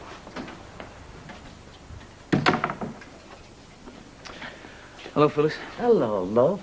I was just passing. I thought you might want to lift home. Not really. Oh, I'll be off. I'll see you tomorrow. Hey, what's your rush all of a sudden? I thought you were hanging on. Look, Gail, I know it's your finishing time, and I know you got to go and pick Nicky up. Oh, I see. More of the fond father stuff. Don't you think he's had enough upset for a while? What do you mean? All this business about weekends away. Now you turning up to take him home. We'll never get him out of the van. You've got it all wrong. Running a free taxi service, are you? For abandoned wives? No. Just reckon we ought to talk. I suppose Ivy's been stirring the pot.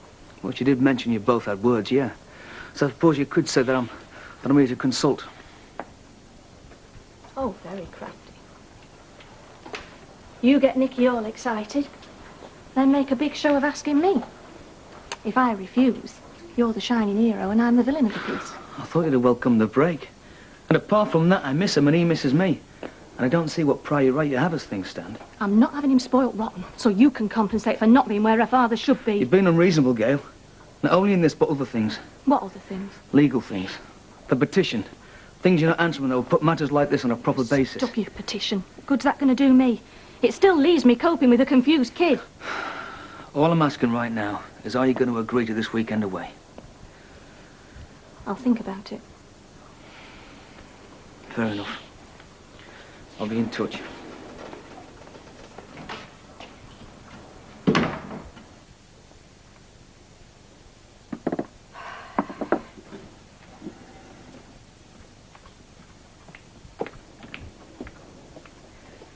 Norman, are you busy? What is it? Have some news concerning the insurance, if you could just spare a minute. Come in.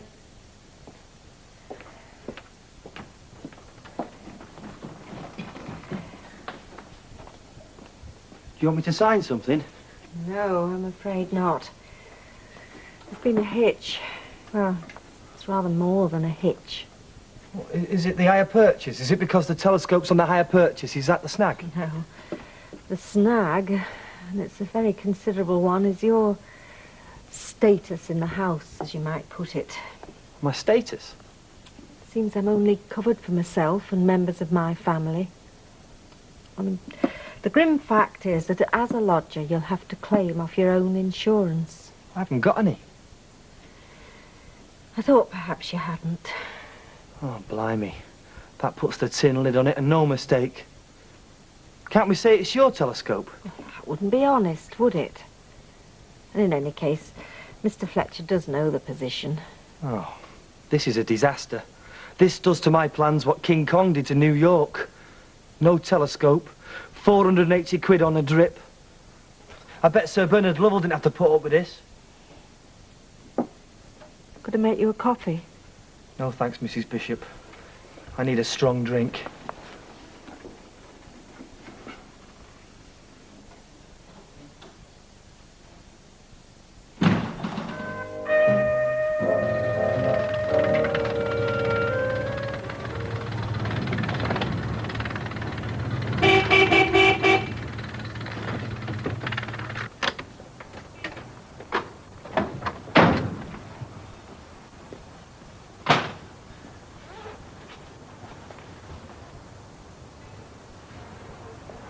I thought you were going to see to that last night. Yeah, well, something came up, didn't it? Like what?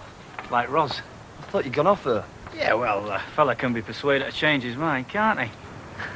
We started off at that new disco. Oh, next look, to the... Terry, if you're going to give us a blow-by-blow account, do us a favour, mate, will you? Forget it, I'm not in the mood. Well, it'd make a change from listening to you moaning about that precious telescope of yours, that's for sure. I wasn't insured, Terry. I'm not covered by Mrs. Bishop's policy.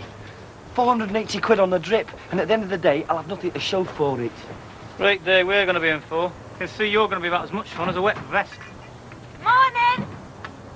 Hey up, love's young dream.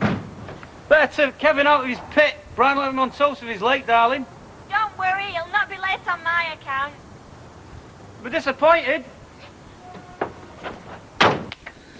Still can't get used to Mrs. O not being around. Keep expecting her to pop her head round the door any minute.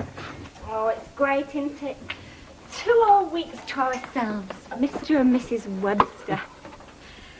What's it like then, this son of Mrs. Ogden's? Trevor. Yeah. Bit of a swine from what I know of him. She never sees him from one year's end to the next. Well, unless he wants something. Oh, what like now you mean, to look after them kids? Yeah, like now. Not that I'm complaining, no. Me neither.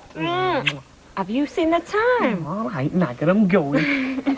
Hey, and straight home. No sneaking into Rovers for a quick one. Because if I have to come ferreting you out of there, you're going to get your dinner over your head, I promise you. Yeah, I believe you and all. See you later. See you, love. Brian? I'm on my way.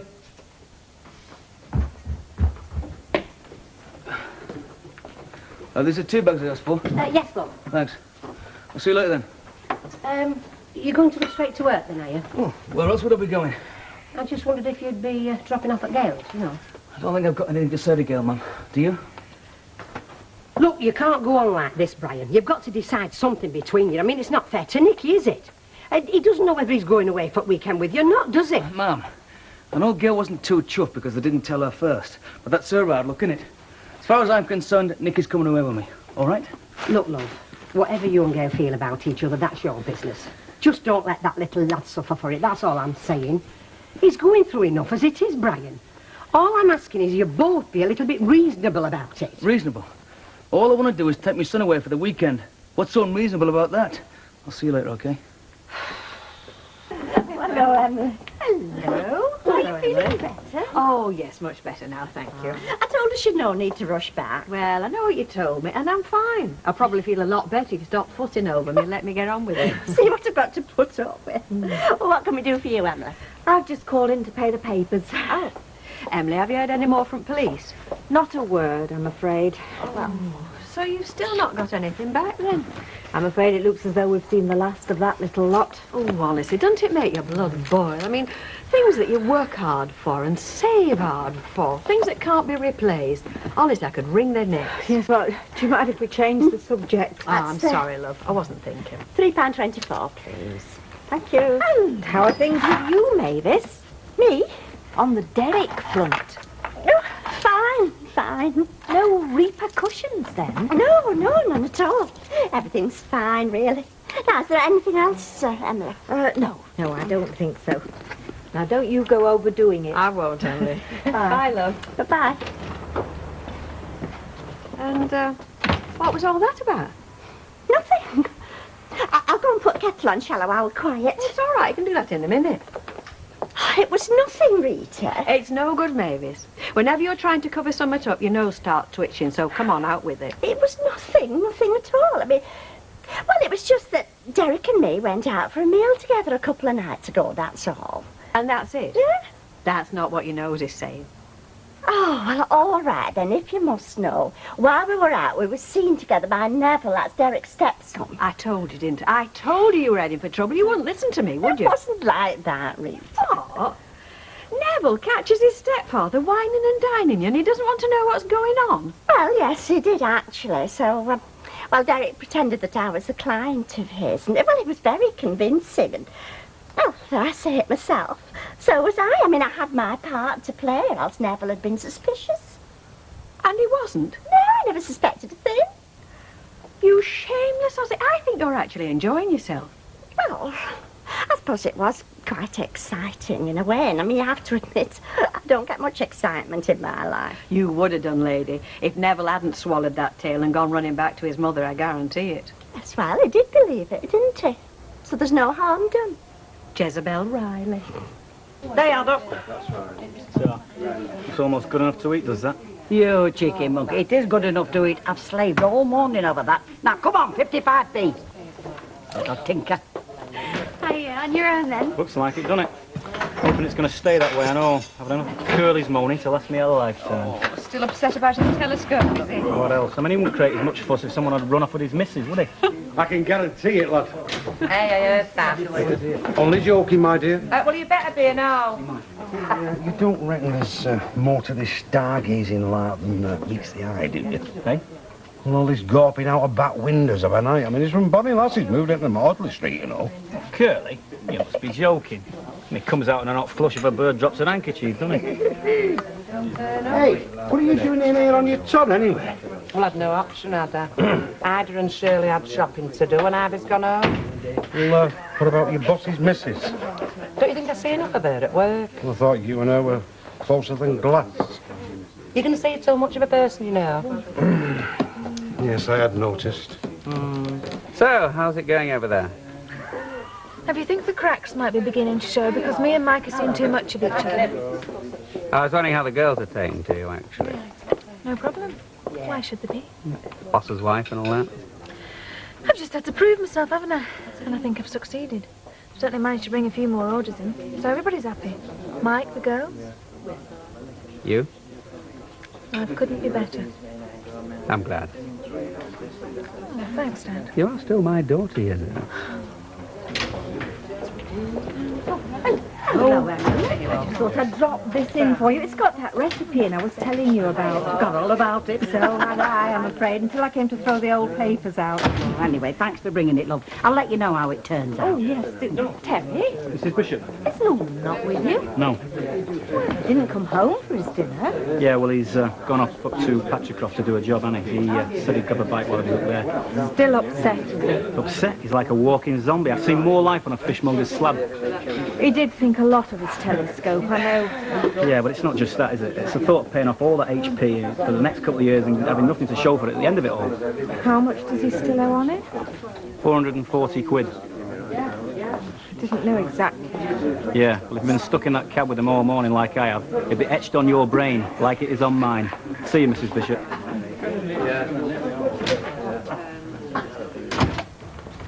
You're on overtime or something. We've got 10 minutes yet. I thought I might as well come round here, stand at Rover's talking to myself. Your Jack's there. Exactly. Anyway, we haven't decided where we're going tonight yet. I thought we were going to bingo. Well, I know what we say, but I mean bingo. There must be somewhere more exciting than that. No, Vera. No what? We're not going to any strip clubs, and that's definite. Hey, but we had a bit of fun, Kev, didn't we? Bit of fun. It nearly bust your marriage up, didn't it? Hey, it was great seeing our Jack's face when he thought I'd another fella. Do you know, I wonder about you sometimes, dear, honest, I do. Well, we could just slip in for half an hour. It's bingo or note. I don't suppose I've any choice it matter then. Can't go in a place like that on my own. Let's just hope we drop lucky, that's all. Yeah? Ivy? Come in. Hiya. Hello, Vera.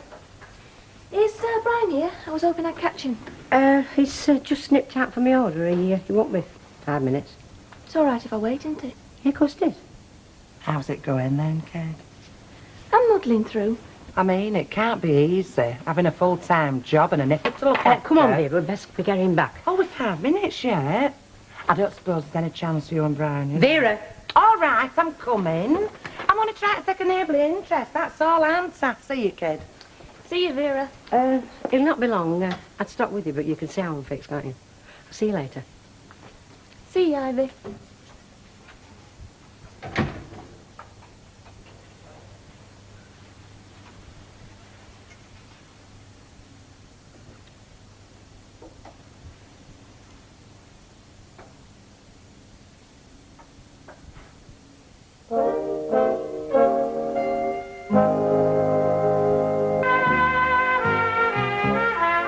Right, suppose I better make a start. Huh? Pot's not going to do himself, fella. Oh, Kevin, you can forget them. I've got all afternoon to do these pots. Are you sure? Well, what else have I got to do? But mate, if it could be like this all the time, wouldn't it, eh? Little place of our own, just you and me. Our very own home. Yeah, well, when I find myself another job. Yeah, well, it's going to take more than that. I reckon we could be stuck here for quite a while. Might help, though, Kev, if you got your fair whack out of that garage. I get a decent wage. I know what you get, and you're worth a sight more than that. Yeah, well, if you think Brian's going to give me another rise. Wasn't a rise I was thinking about. Oh? What were you thinking about? A partnership. A partnership? Well, why not? I mean, you put in as many hours as Brian, and a sight more these past few yeah. weeks. Can see Brian wearing that and all. Well, you won't be asking more than you're worth, Kev. And it'd make a heck of a difference to us. Yeah. Well, it's not me who needs convincing, is it? It's Brian. Well, if anyone can do it, you can.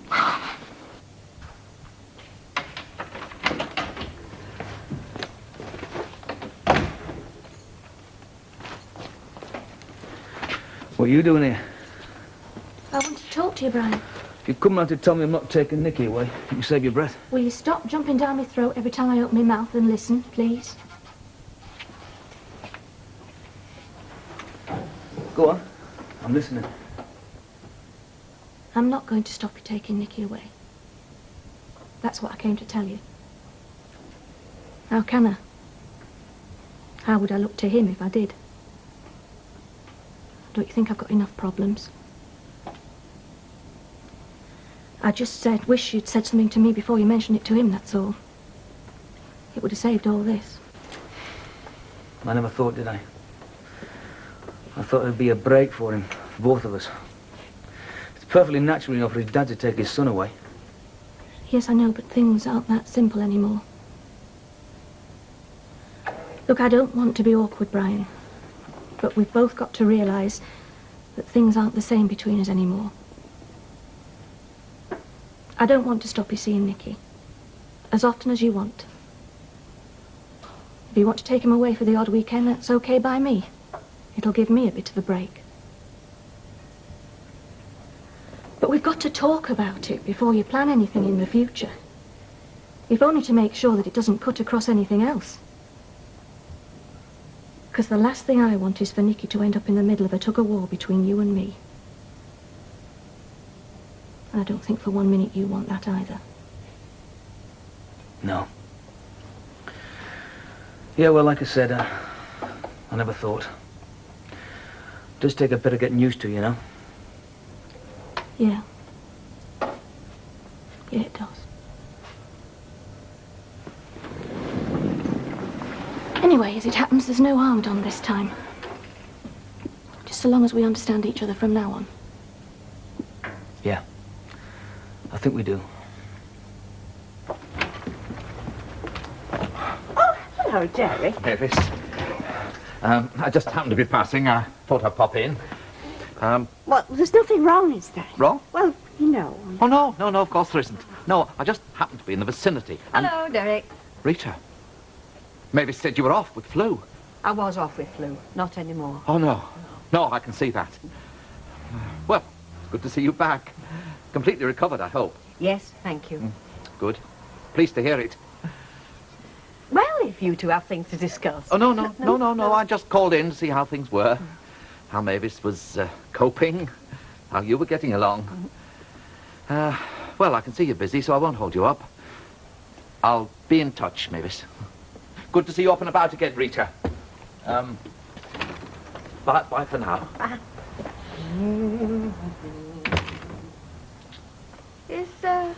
Is that all he came in for? Well, it just happened to be passing, didn't it?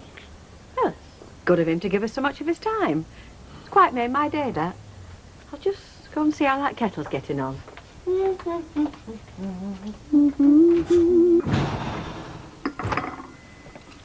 Norman. I wasn't expecting you for another 10 minutes. I have just about had enough of today, tar very much. Especially with that Teddy Duckworth. He's just been getting at me all day, saying I'm making his life a misery. How does he think I feel? Look, Norman, I wanted to have a word with you about that. Oh, I'm sorry, Mrs. Bishop. I didn't mean to get on to you. No, I know, but I do realise what it must mean to you to have to go on paying out for something you haven't got. I haven't got much option, have I? No, and that's why I'd like to do something to help you out. Help me out? Well, after all, I do feel some blame for what happened. If I hadn't let those men into the I'm not blaming you, Mrs. Bishop. It could have happened to anyone.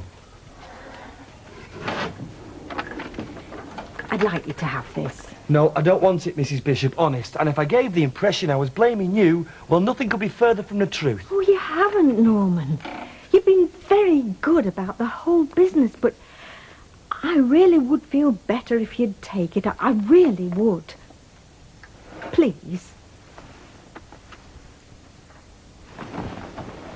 This is for £440. Well, that's what you still owe, isn't it? Oh, look, I appreciate what you're trying to do for me, Mrs. Bishop, but I can't take this. No way. Well, it makes sense, Norman. I don't need it for anything. And it seems so pointless having it stuck in the bank when you can make such good use of it. Oh, please, Norman, it really would make me feel a lot better. Oh, I don't know what to say. Well, just take it and let's try to forget the whole business as soon as possible. Well, if it means that much to you. It does. Oh, well, thanks a lot, Mrs. Bishop. I mean, I can't repay you, but I will one day. I promise. Nobody has ever done anything like this for me before in my life. You're welcome, Norman. I really mean that. And you'll never know how much happier I feel. Is that you, love? Well, who were you expecting? Aha, now that'll be telling. Hiya. Did you see Terry? No, why? Oh, I was asking after you. See if you fancy going out for a drink tonight. He's got to be joking. If you want to go out with lads for a drink, I don't mind. Oh, I want a quiet night in. I mean, my feet have hardly touched the floor today. Something smells good. Yep, steak and kidney pud. Oh, you're a star. It'll be on the table in 5 minutes. Oh, how did you get on with Brian? I didn't get round to it, did I? Didn't seem right. Why not? Well, asking him in the garage, you know, with folk coming in and out all day and the phone ringing. I mean, to ask him something like that, well, got to be in the right frame of mind, hasn't Yeah, good thinking. So what are you going to do then? Take him out for a drink? he? Well, no, I've invited him round here for a meal. That's if you don't mind. Mind? Well, I'm dead chuffed. Are you? Yeah, of course I am. It'll be our first chance to entertain, won't it? So, when's he coming? Well, I said I'll let him know. Wanted to find out when it'll be okay with you first. Well, whenever you like. You don't have to go to too much trouble. Kevin, I'm not a complete duffer in kitchen, you know. Can you smell burning? Oh, like I've let that flaming pan ball dry. Right, I'm off, love. Right, bye. Hey, don't forget to drop this cat. Oh, right, I'm on. Bye, see you in the morning. Yeah, bye. Bye.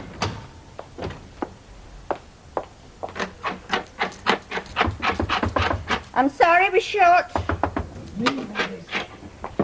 Oh. Terry, what are you doing here again? Oh, I had to see you, Mavis. I thought she was never going. Oh, what is it? Well, it's nothing to worry about, Mavis. It's just something for your ears only. What was that? Why you came in this afternoon? Yes, that's right. When I saw Rita, I was thrown completely. What is it, Derek? Well, it's just a little matter that's cropped up, and I thought I ought to put you in the picture. Not Neville. In a way, yes. Oh. No, not what you're thinking. No, Neville was totally convinced by your performance. By our performance. He had no doubt at all that you were a genuine, bona fide client of mine. In fact, he was so convinced that he can't wait to see what kind of an order you'll be putting in. Order? For stationery, Mavis? It is usual for a new client to put in an order. Yeah, but I'm not a client, Derek. No, I know that, Mavis. You know that. But Neville doesn't, does he? That's why he's expecting to see something on paper. Well, I mean, it's purely a cosmetic exercise, Mavis. I'm just for appearance's sake. And then when Neville has seen the paperwork, we're in the clear. Yeah, but I can't give you an order, Derek, not without Rita knowing. No, you don't have to, Mavis. In fact, you can forget about the whole matter as from this very moment. I've put one in on your behalf. You've done what? It's just for appearance's sake, Mavis. You see, you've absolutely nothing to worry about. You can put the whole business right out of your mind. And look, I'm going to have to dash now. I've left the car on a double yellow line, and I'll see you soon. Oh, Derek! No, don't worry about a thing. Trust me.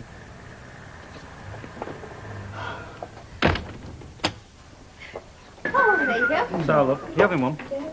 We'll have one later when it's a bit quieter. Tom, I'll think of you when I drink it. I think of you all the time, sweetheart. Liar.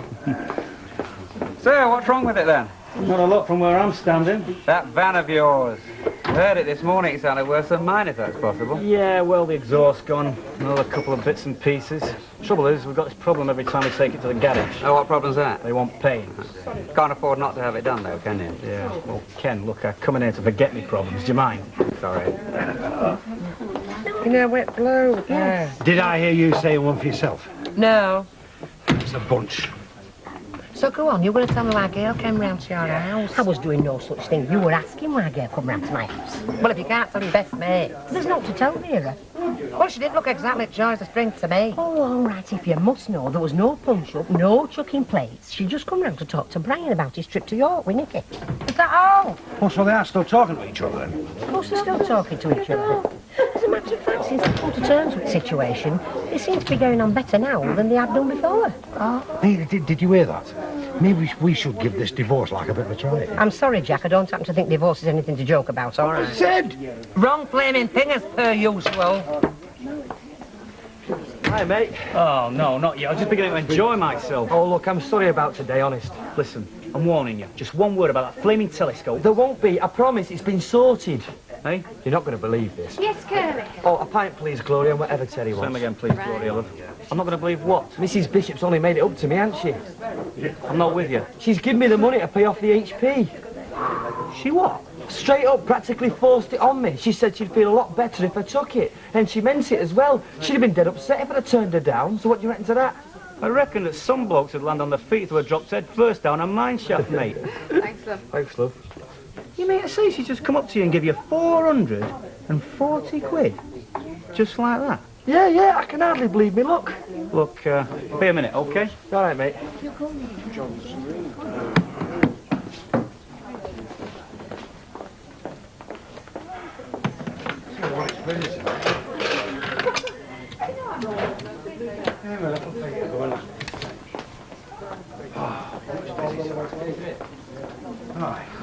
Hello, Dave. It's Terry. Yeah, you know that key you wanted off your hands? You still got it? You have? Great. Well, hang on to it, will you? Yeah, I know you're only interested in a cash deal. Yeah, I know I didn't have the cash this morning. Yeah, but something's come up, hasn't it? Yeah. Will you hang on to it for us? You will? Great stuff, mate. Call you tomorrow, all right? Cheers.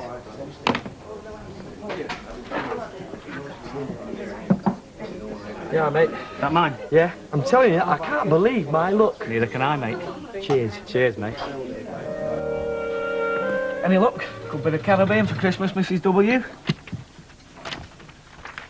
I suppose it should be oysters, really, but I wonder if Scampy'd have same effect. I just think this is our first Christmas together, isn't it, eh? My sock hanging next to your stocking. Ah, it's too much. Same effect as what? As oysters. Why? What effect do oysters have? Well, they're supposed to be, you know, seductive. I'll have to go to all that expense for me, sweetheart. Just a plate of corn and chips and I'll be your plaything anytime. Well, it's not for you. Oh? Who's it for then? It's for Brian. Hey, what shit? Well, we want to soften him up, don't we? We've invited him round because he's lonely and miserable and we're sorry for him. Yeah, of course. But because you want to ask him about a partnership as well. I only want to get him in the right mood. I mean, there's nothing wrong with that, is there? You tricky knickers. Kissed out for luck. No. But it's a racing cert, mate. No. Look, it's a guaranteed copper-bottom blue-chip investment. No. Will you put a sock in your knowing it for a minute? You don't even know what you're saying no to. Wrong, I do, and the answer is still no. Look, this bloke has agreed to let me have a load of cutlery for 300 quid, right? Now, this other bloke in that's opening a wine bar has already said he's going to take it off my hands for 400 quid. So all I got to do is pick up from bloke A and deliver to bloke B, and there's no problem. Wrong again. One problem. You haven't got 300 quid. Correct, sunshine, but my loyal mate and business associate has 440 quid to be precise, and we only need 300 quid to see us right. Mrs. Bishop gave me that money to pay off my telescope. Listen, you still pay off your telescope tomorrow. But in the meantime, you use the ante to make yourself a cool 100 smackers. That is 50 quid each. I can do simple arithmetic, Einstein. Good. So then you agree it's easy buns. On paper, yeah. Never mind on paper. Is it or is it not a sweet little profit maker, eh? For a couple of hours graft. Well, yeah, I suppose so. Good. So now we're making some progress, aren't we? What do you say, me old China? No. Yes, Emily. Oh, she's not come to buy anything, have you, love? She's just come for the latest chapter in the Mavis Riley saga. What thrilling role is she playing today, folks? Adventuress, sex goddess, novice nun? Rita, you're talking ridiculous as per usual. I am not. Every syllable that drops from these luscious lips is a little nugget of truth. Right, Emily? Well, you did pretend to be a high-powered potential customer, Mavis, and that you two had only just met. Yes, well, I was a victim of circumstance. I mean, it could happen to anybody. Only anybody daft enough to get involved with devious Derek. Oh, Derek is not devious. He was... Well, he was just a victim of circumstance as well. I mean, it wasn't his fault that his stepson walked into the restaurant. But it was his fault that the pair of you were dining there together in the first place. Yes, but we're old friends. I understand that. Emily understands that, but presumably the lovely Mrs. Wilton wouldn't understand that, were she ever to find out that you were discovered in flagrante between the chicken Kiev and the creme caramel. That's precisely why we had to Lie your socks off.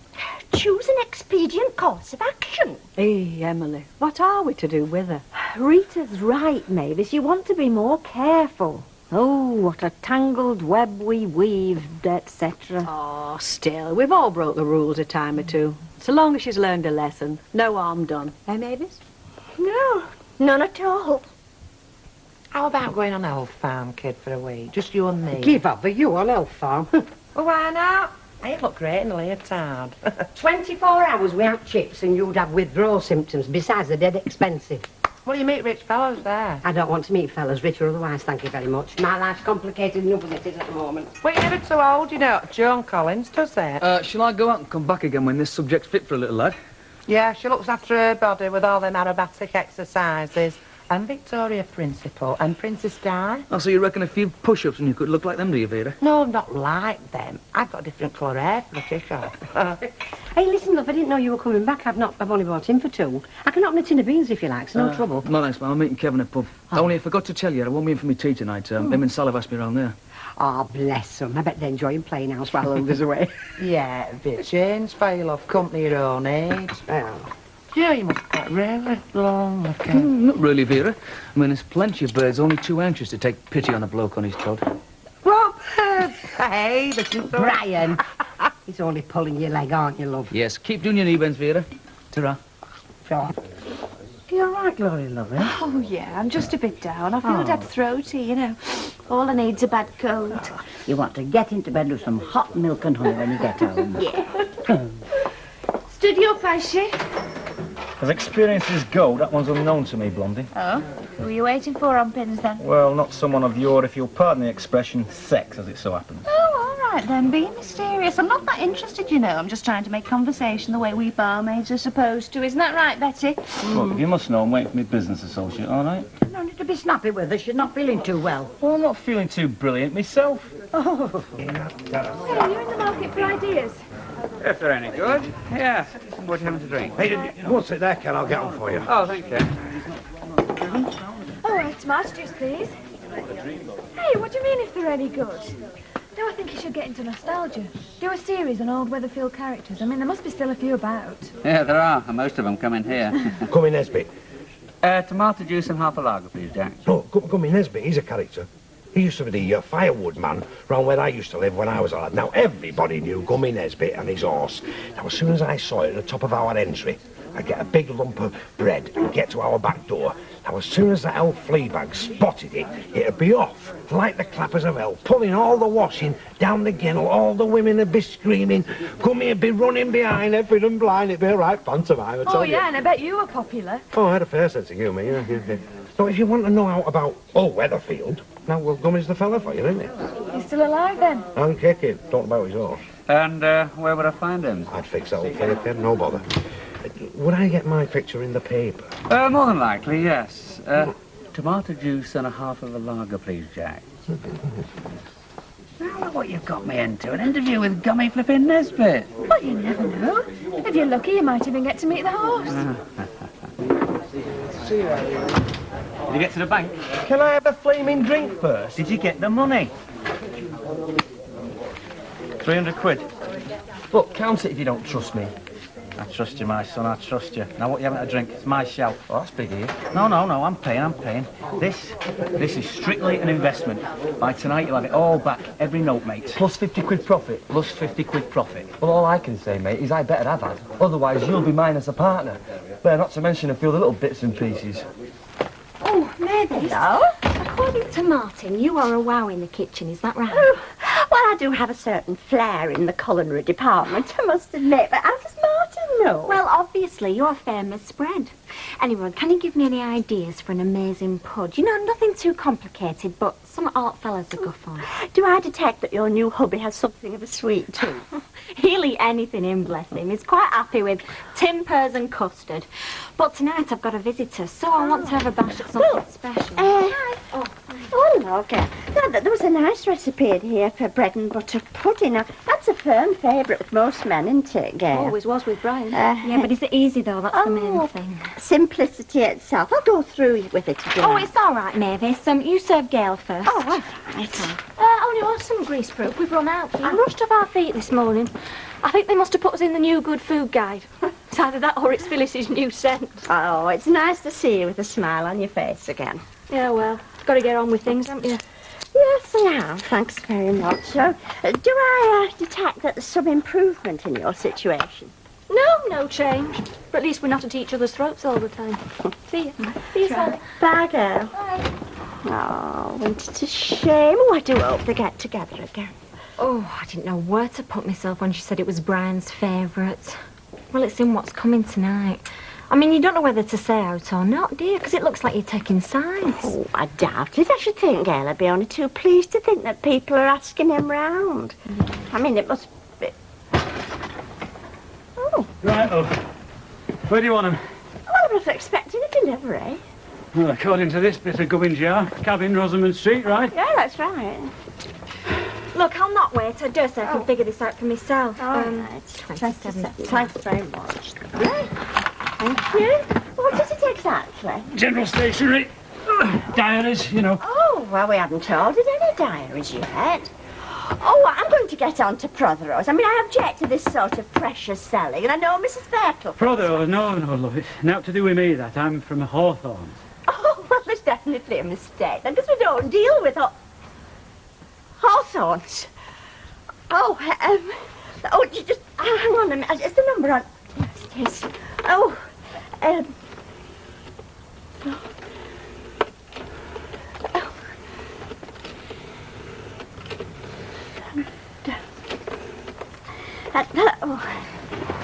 hello, J.W. Hawthorne. Could I speak to Mr. Wilton, please? Yes, the area sales manager, thank you. Oh, yes, I will, yeah. He's not? Oh, well, would you ask him to ring me, please, the minute he comes in? It's Miss Riley, the cabin, Rosamond Street. Yes, will you tell him, please, that it's most urgent? Thank you. Oh, take them away, I don't want them. Oh, sorry, love, only doing my job. Hey, don't look so stricken, love. Only another 2 to go.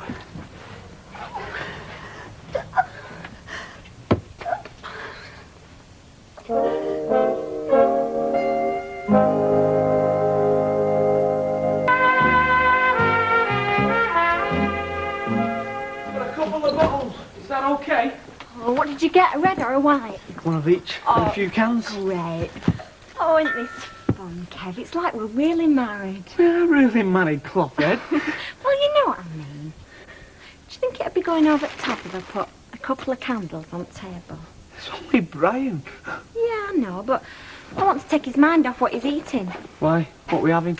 Aha, just this little thing with chicken, flamed in herbs and brandy and... Don't look so worried, I know my limitations. It's chop and chips. What limitations?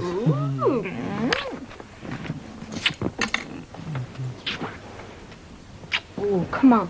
Why don't we go upstairs? We don't often get the house for ourselves in the middle of the day.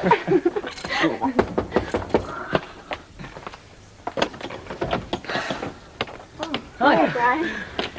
I hope you've not come round to council. I've just peeled loads of spuds. No, actually, I wanted to ask if I could bring someone. Look, I realise it's short notice, only I've just found out she's free. Gail?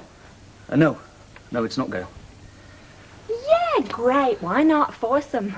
Not that I minded coping with 2 handsome fellas on me Todd. But a girl can't be greedy, eh? Great, well, see you tonight then, eh? Yeah. Right, see you. Ta-ra.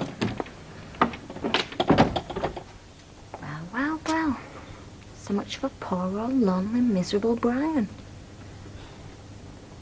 Come on. Hey, Mavis. You know that woman in Fish Shop? Well, her daughter's been on that fertility drug, and they've just found out that she's going to have quads. She said, I don't know whether to laugh at... What's that, love? Oh, it's some stationery diaries and that. Jumping guns a bit, aren't they? We haven't decided yet how many we want. Yes, well, it's not staying. Just visiting. No, it was all a mistake. Oh, we can say that again. As I shall tell that bright spark in Prothero's. He knows if there's one thing I can't stand is having my arm twisted, the pushy young devil. Well, actually, it was nothing to do with Prothero's. It's more to do with Derek. Derek? Yes, well, it appears that Neville found out there was no paperwork for that order I was supposed to have given Derek, you know, when he discovered us... Red-handed. Dining out. So, in order to allay Neville's suspicions, he put in an order, Derek, that is, not Neville. Which naturally got delivered here. Well, yeah, it's just a fictional exercise, though. There's now fictional about them boxes. No, it's just that it should never have gone that far, and as soon as Derek hears what's happened, he'll sort it out. Well, he'd better, Mavis. Otherwise, you'll be starting your new diary, January 1st, 1987. Start to look for a new job. Hello. Oh, cheer up. At least you've paid off the HP on your telescope.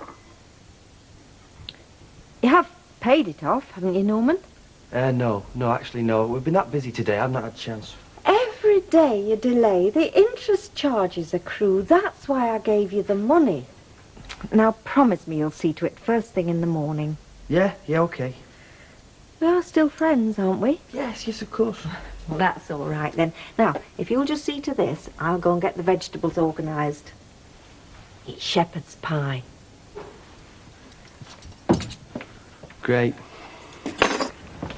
Oh, just the chap. I want a word with you. I want a word with Mavis. Is she in? Mavis, your partner in crime's here. Oh, Derek, I'm so glad you came. There's been this Mavis, stupid... I thought I gave you strict instructions that under no circumstances were you to phone me at work. Rule number 1 in the Philanderer's Guidebook. It was an emergency, And Derek. certainly never to leave your name and address. Rule number 2. And rule number 3, never put anything in writing. But you're the one who forgot that little item, aren't you? Hence, that little lot over there. They arrived this morning. They were never meant to. Oh, and what did you think would happen, Derek, when you put the paperwork in? Or doesn't your dispatch department normally deliver your orders? Do they just say, ha-ha, one of Wilton's little drolleries? Forget it, lads. No. Well, I thought I could divert it. Good, fine. Get it diverted. I can't. Not at this moment in time. These things have to be organised. Well, that's all very well, Dave, but what do we do with them in the meanwhile? Well, couldn't you just put them with wherever you've stored the rest of the order? The rest of the order? There's another 4 boxes upstairs. Well then, what do you think? We're knocked out. It's now, but Mrs. Ogden's brass candlesticks and a few flowers are scrounged out of Lois's garden. She's not one of these stuck-up bird who mixes with it at squash club. Oh, well, at least she'll see I know what's what. Hey, if she looks down her nose at that pork chop, I'm going to bash her over the head with it. Still. Wish it was Gail who was bringing. Yeah. I'll get it. Hi. Come in. Hello. Fine. Right, Sally and Kevin, this is Liz. Hello. I brought that. Contribution. Great. Kev, love open one while you're waiting, will you? Food's not quite ready yet. White or red? Oh, white, please. Yeah, white for me as well, mate, please. Thanks.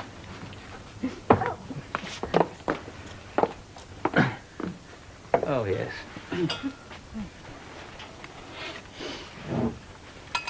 Have you, known each other long? Oh, ages. We met down at the Squash Club, didn't we, Brian? Oh, don't get the wrong idea. We were just part of the same crowd. But then when him and Gail split up... Oh, you know about that, then? Oh, yeah, of course she does. They only always married. Now, you didn't think they'd be telling her some tales, did you? Don't be so touchy, Brian. I'm sure they didn't. There's no reason why you should. You've got nothing to hide. There you go. Thanks. It's great to meet you both. That table looks lovely. Well, I hope he's not going to be late. There's something I particularly want to watch on television tonight. Look, he'll be here. He'd crawl on his hands and knees to hell and back for a free drink, would Gummy. All right, so what you talked yourself into now then, Super Gob? Only got my picture in the paper, haven't I? Which won't do me no harm with the brewery. Oh, aye. So what yarn have you spun in then? No yarn, I'm doing him a favour. I'm putting him onto a right nice little story. And it doesn't do you no harm to have somebody in your corner like Ken Barlow. I mean, say another pub comes up and I'm looking for a character reference, eh? Well, I don't know about you putting him onto a story. You could write them fairy stories. Don't tell me. You're waiting for your business associate. If he ever turns up. Come on in. I'm not interrupting anything, am I? No, I was going to watch a play, but I think it might be a bit above my head. Would you like a cup of tea? Yeah, if it's no trouble. Okay, love. Actually, I came to talk to Brian about him and Nicky going away for the weekend. Oh, I'm sorry he's not in, love. He's at Sally and Kevin's for his tea. It's the first efforts at entertaining. He's been a guinea pig. He'll probably come back desperate for a chip butter. Oh, I don't know. I think she's quite capable under all that flash. Hey, listen, you've not changed your mind about letting Nicky go with him to York, have you? No! Good. In fact, I came to say that this weekend would be convenient if it's not too short notice. Only I've got some smashing wallpaper off the market and I want to get the spare room done. For my new baby. Oh, look, why don't you go and sit with him? His date hasn't turned up either. That's it. I've sat here for an hour. I'm off. Look, he'll be here. I mean, he has got to hobble over from flipping Pickering Street, you know. I mean, he's pushing on 90, Ken. Come on, give him half a chance, eh? Give the lad half a chance. He'll be here, any minute. It's for you. Hang on a minute. But listen, hang on a minute. Hello. Oh, he has. Lovely. Right. That's half letting us know. He's not coming. Well, do you remember when I told you he were a Mad King Rugby League fan? Well, he went over to Wigan this afternoon to watch an amateur match. Oh, I see. I suppose the poor old bloke's a bit knackered then, is he? Not exactly. It seems he ran on the pitch and nicked the ball. They've just done him for drunk and disorderly.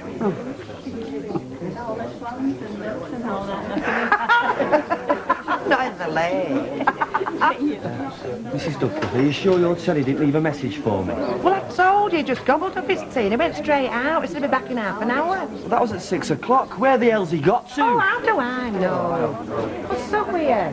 Oh, hi, love. Hey, it's nice to see you in here for a change. Well, blame Ivy. I was after with a cup of tea. She's the one leading me astray. Rubbish. Listen, it'll do you good to get out for an hour or two. Orange juice? No, I don't think the baby would mind if I had a shandy. Same for you. My doctor says an occasional drop of something stronger does no harm at all. Well, no smoking's bad in your condition. I mean, they say now that it can even affect babies', weight. If father smokes, and my mum's. Well, that's one problem I don't have, isn't it? No. That was absolutely fabulous, Sally. Well, I don't know about fabulous, so long as it was edible. Well, it was more than edible. Oh, that pud. Yeah, girl said it was your favourite. Sorry. Look, stop being embarrassed on my account, will you? Lots of people get separated these days. It's no big deal. Well, we won't, will we, Ken? No, not if you behave yourself. And what about you, behaving yourself? I don't have to, do I? I'm the fella. That's right, ain't it, Brian? Yeah, quite right. Now you know why I've never taken the plunge. Oh, yes, she's definitely a career girl, as Howard is. That's why I'm quite safe with her. Oh? I wouldn't say safe exactly. Really? That's right, Brian. You make the most of your freedom, now you've got it back. Right, you can help me clear the pots for that. See what I mean? No, you're all right. Kevin will do it. Yeah, amazing. Cheers. Cheers, love. Thank you. Hey, are you going to say anything about, Oh, I can't, not really, can I? No, I suppose not. Shame he's in a dead good mood and all. Yeah, I know. Still. Hey, what do you think of her? I like her. Yeah, me too.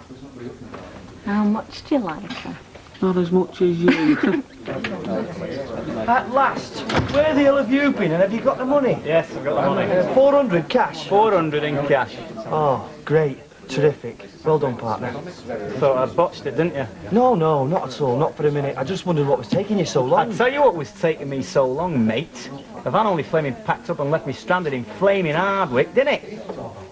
Oh, well, never mind. It'll be all right if we get it fixed. Look, can I have my money now? 300 plus 50 profit. What profit? It's the clutch that's gone, you thicko. It's a big money job. And there's no if we get the van fixed, we've got to get it fixed. Because if we don't get that van fixed, no work. Savvy?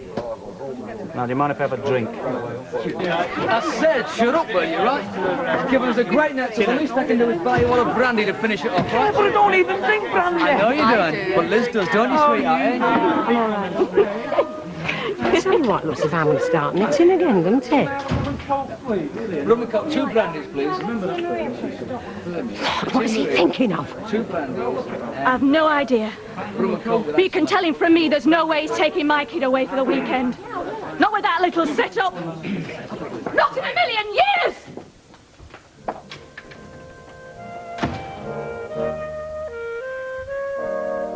And the soap hour continues in just a second on Plus with the Dingles going to war in Emmerdale.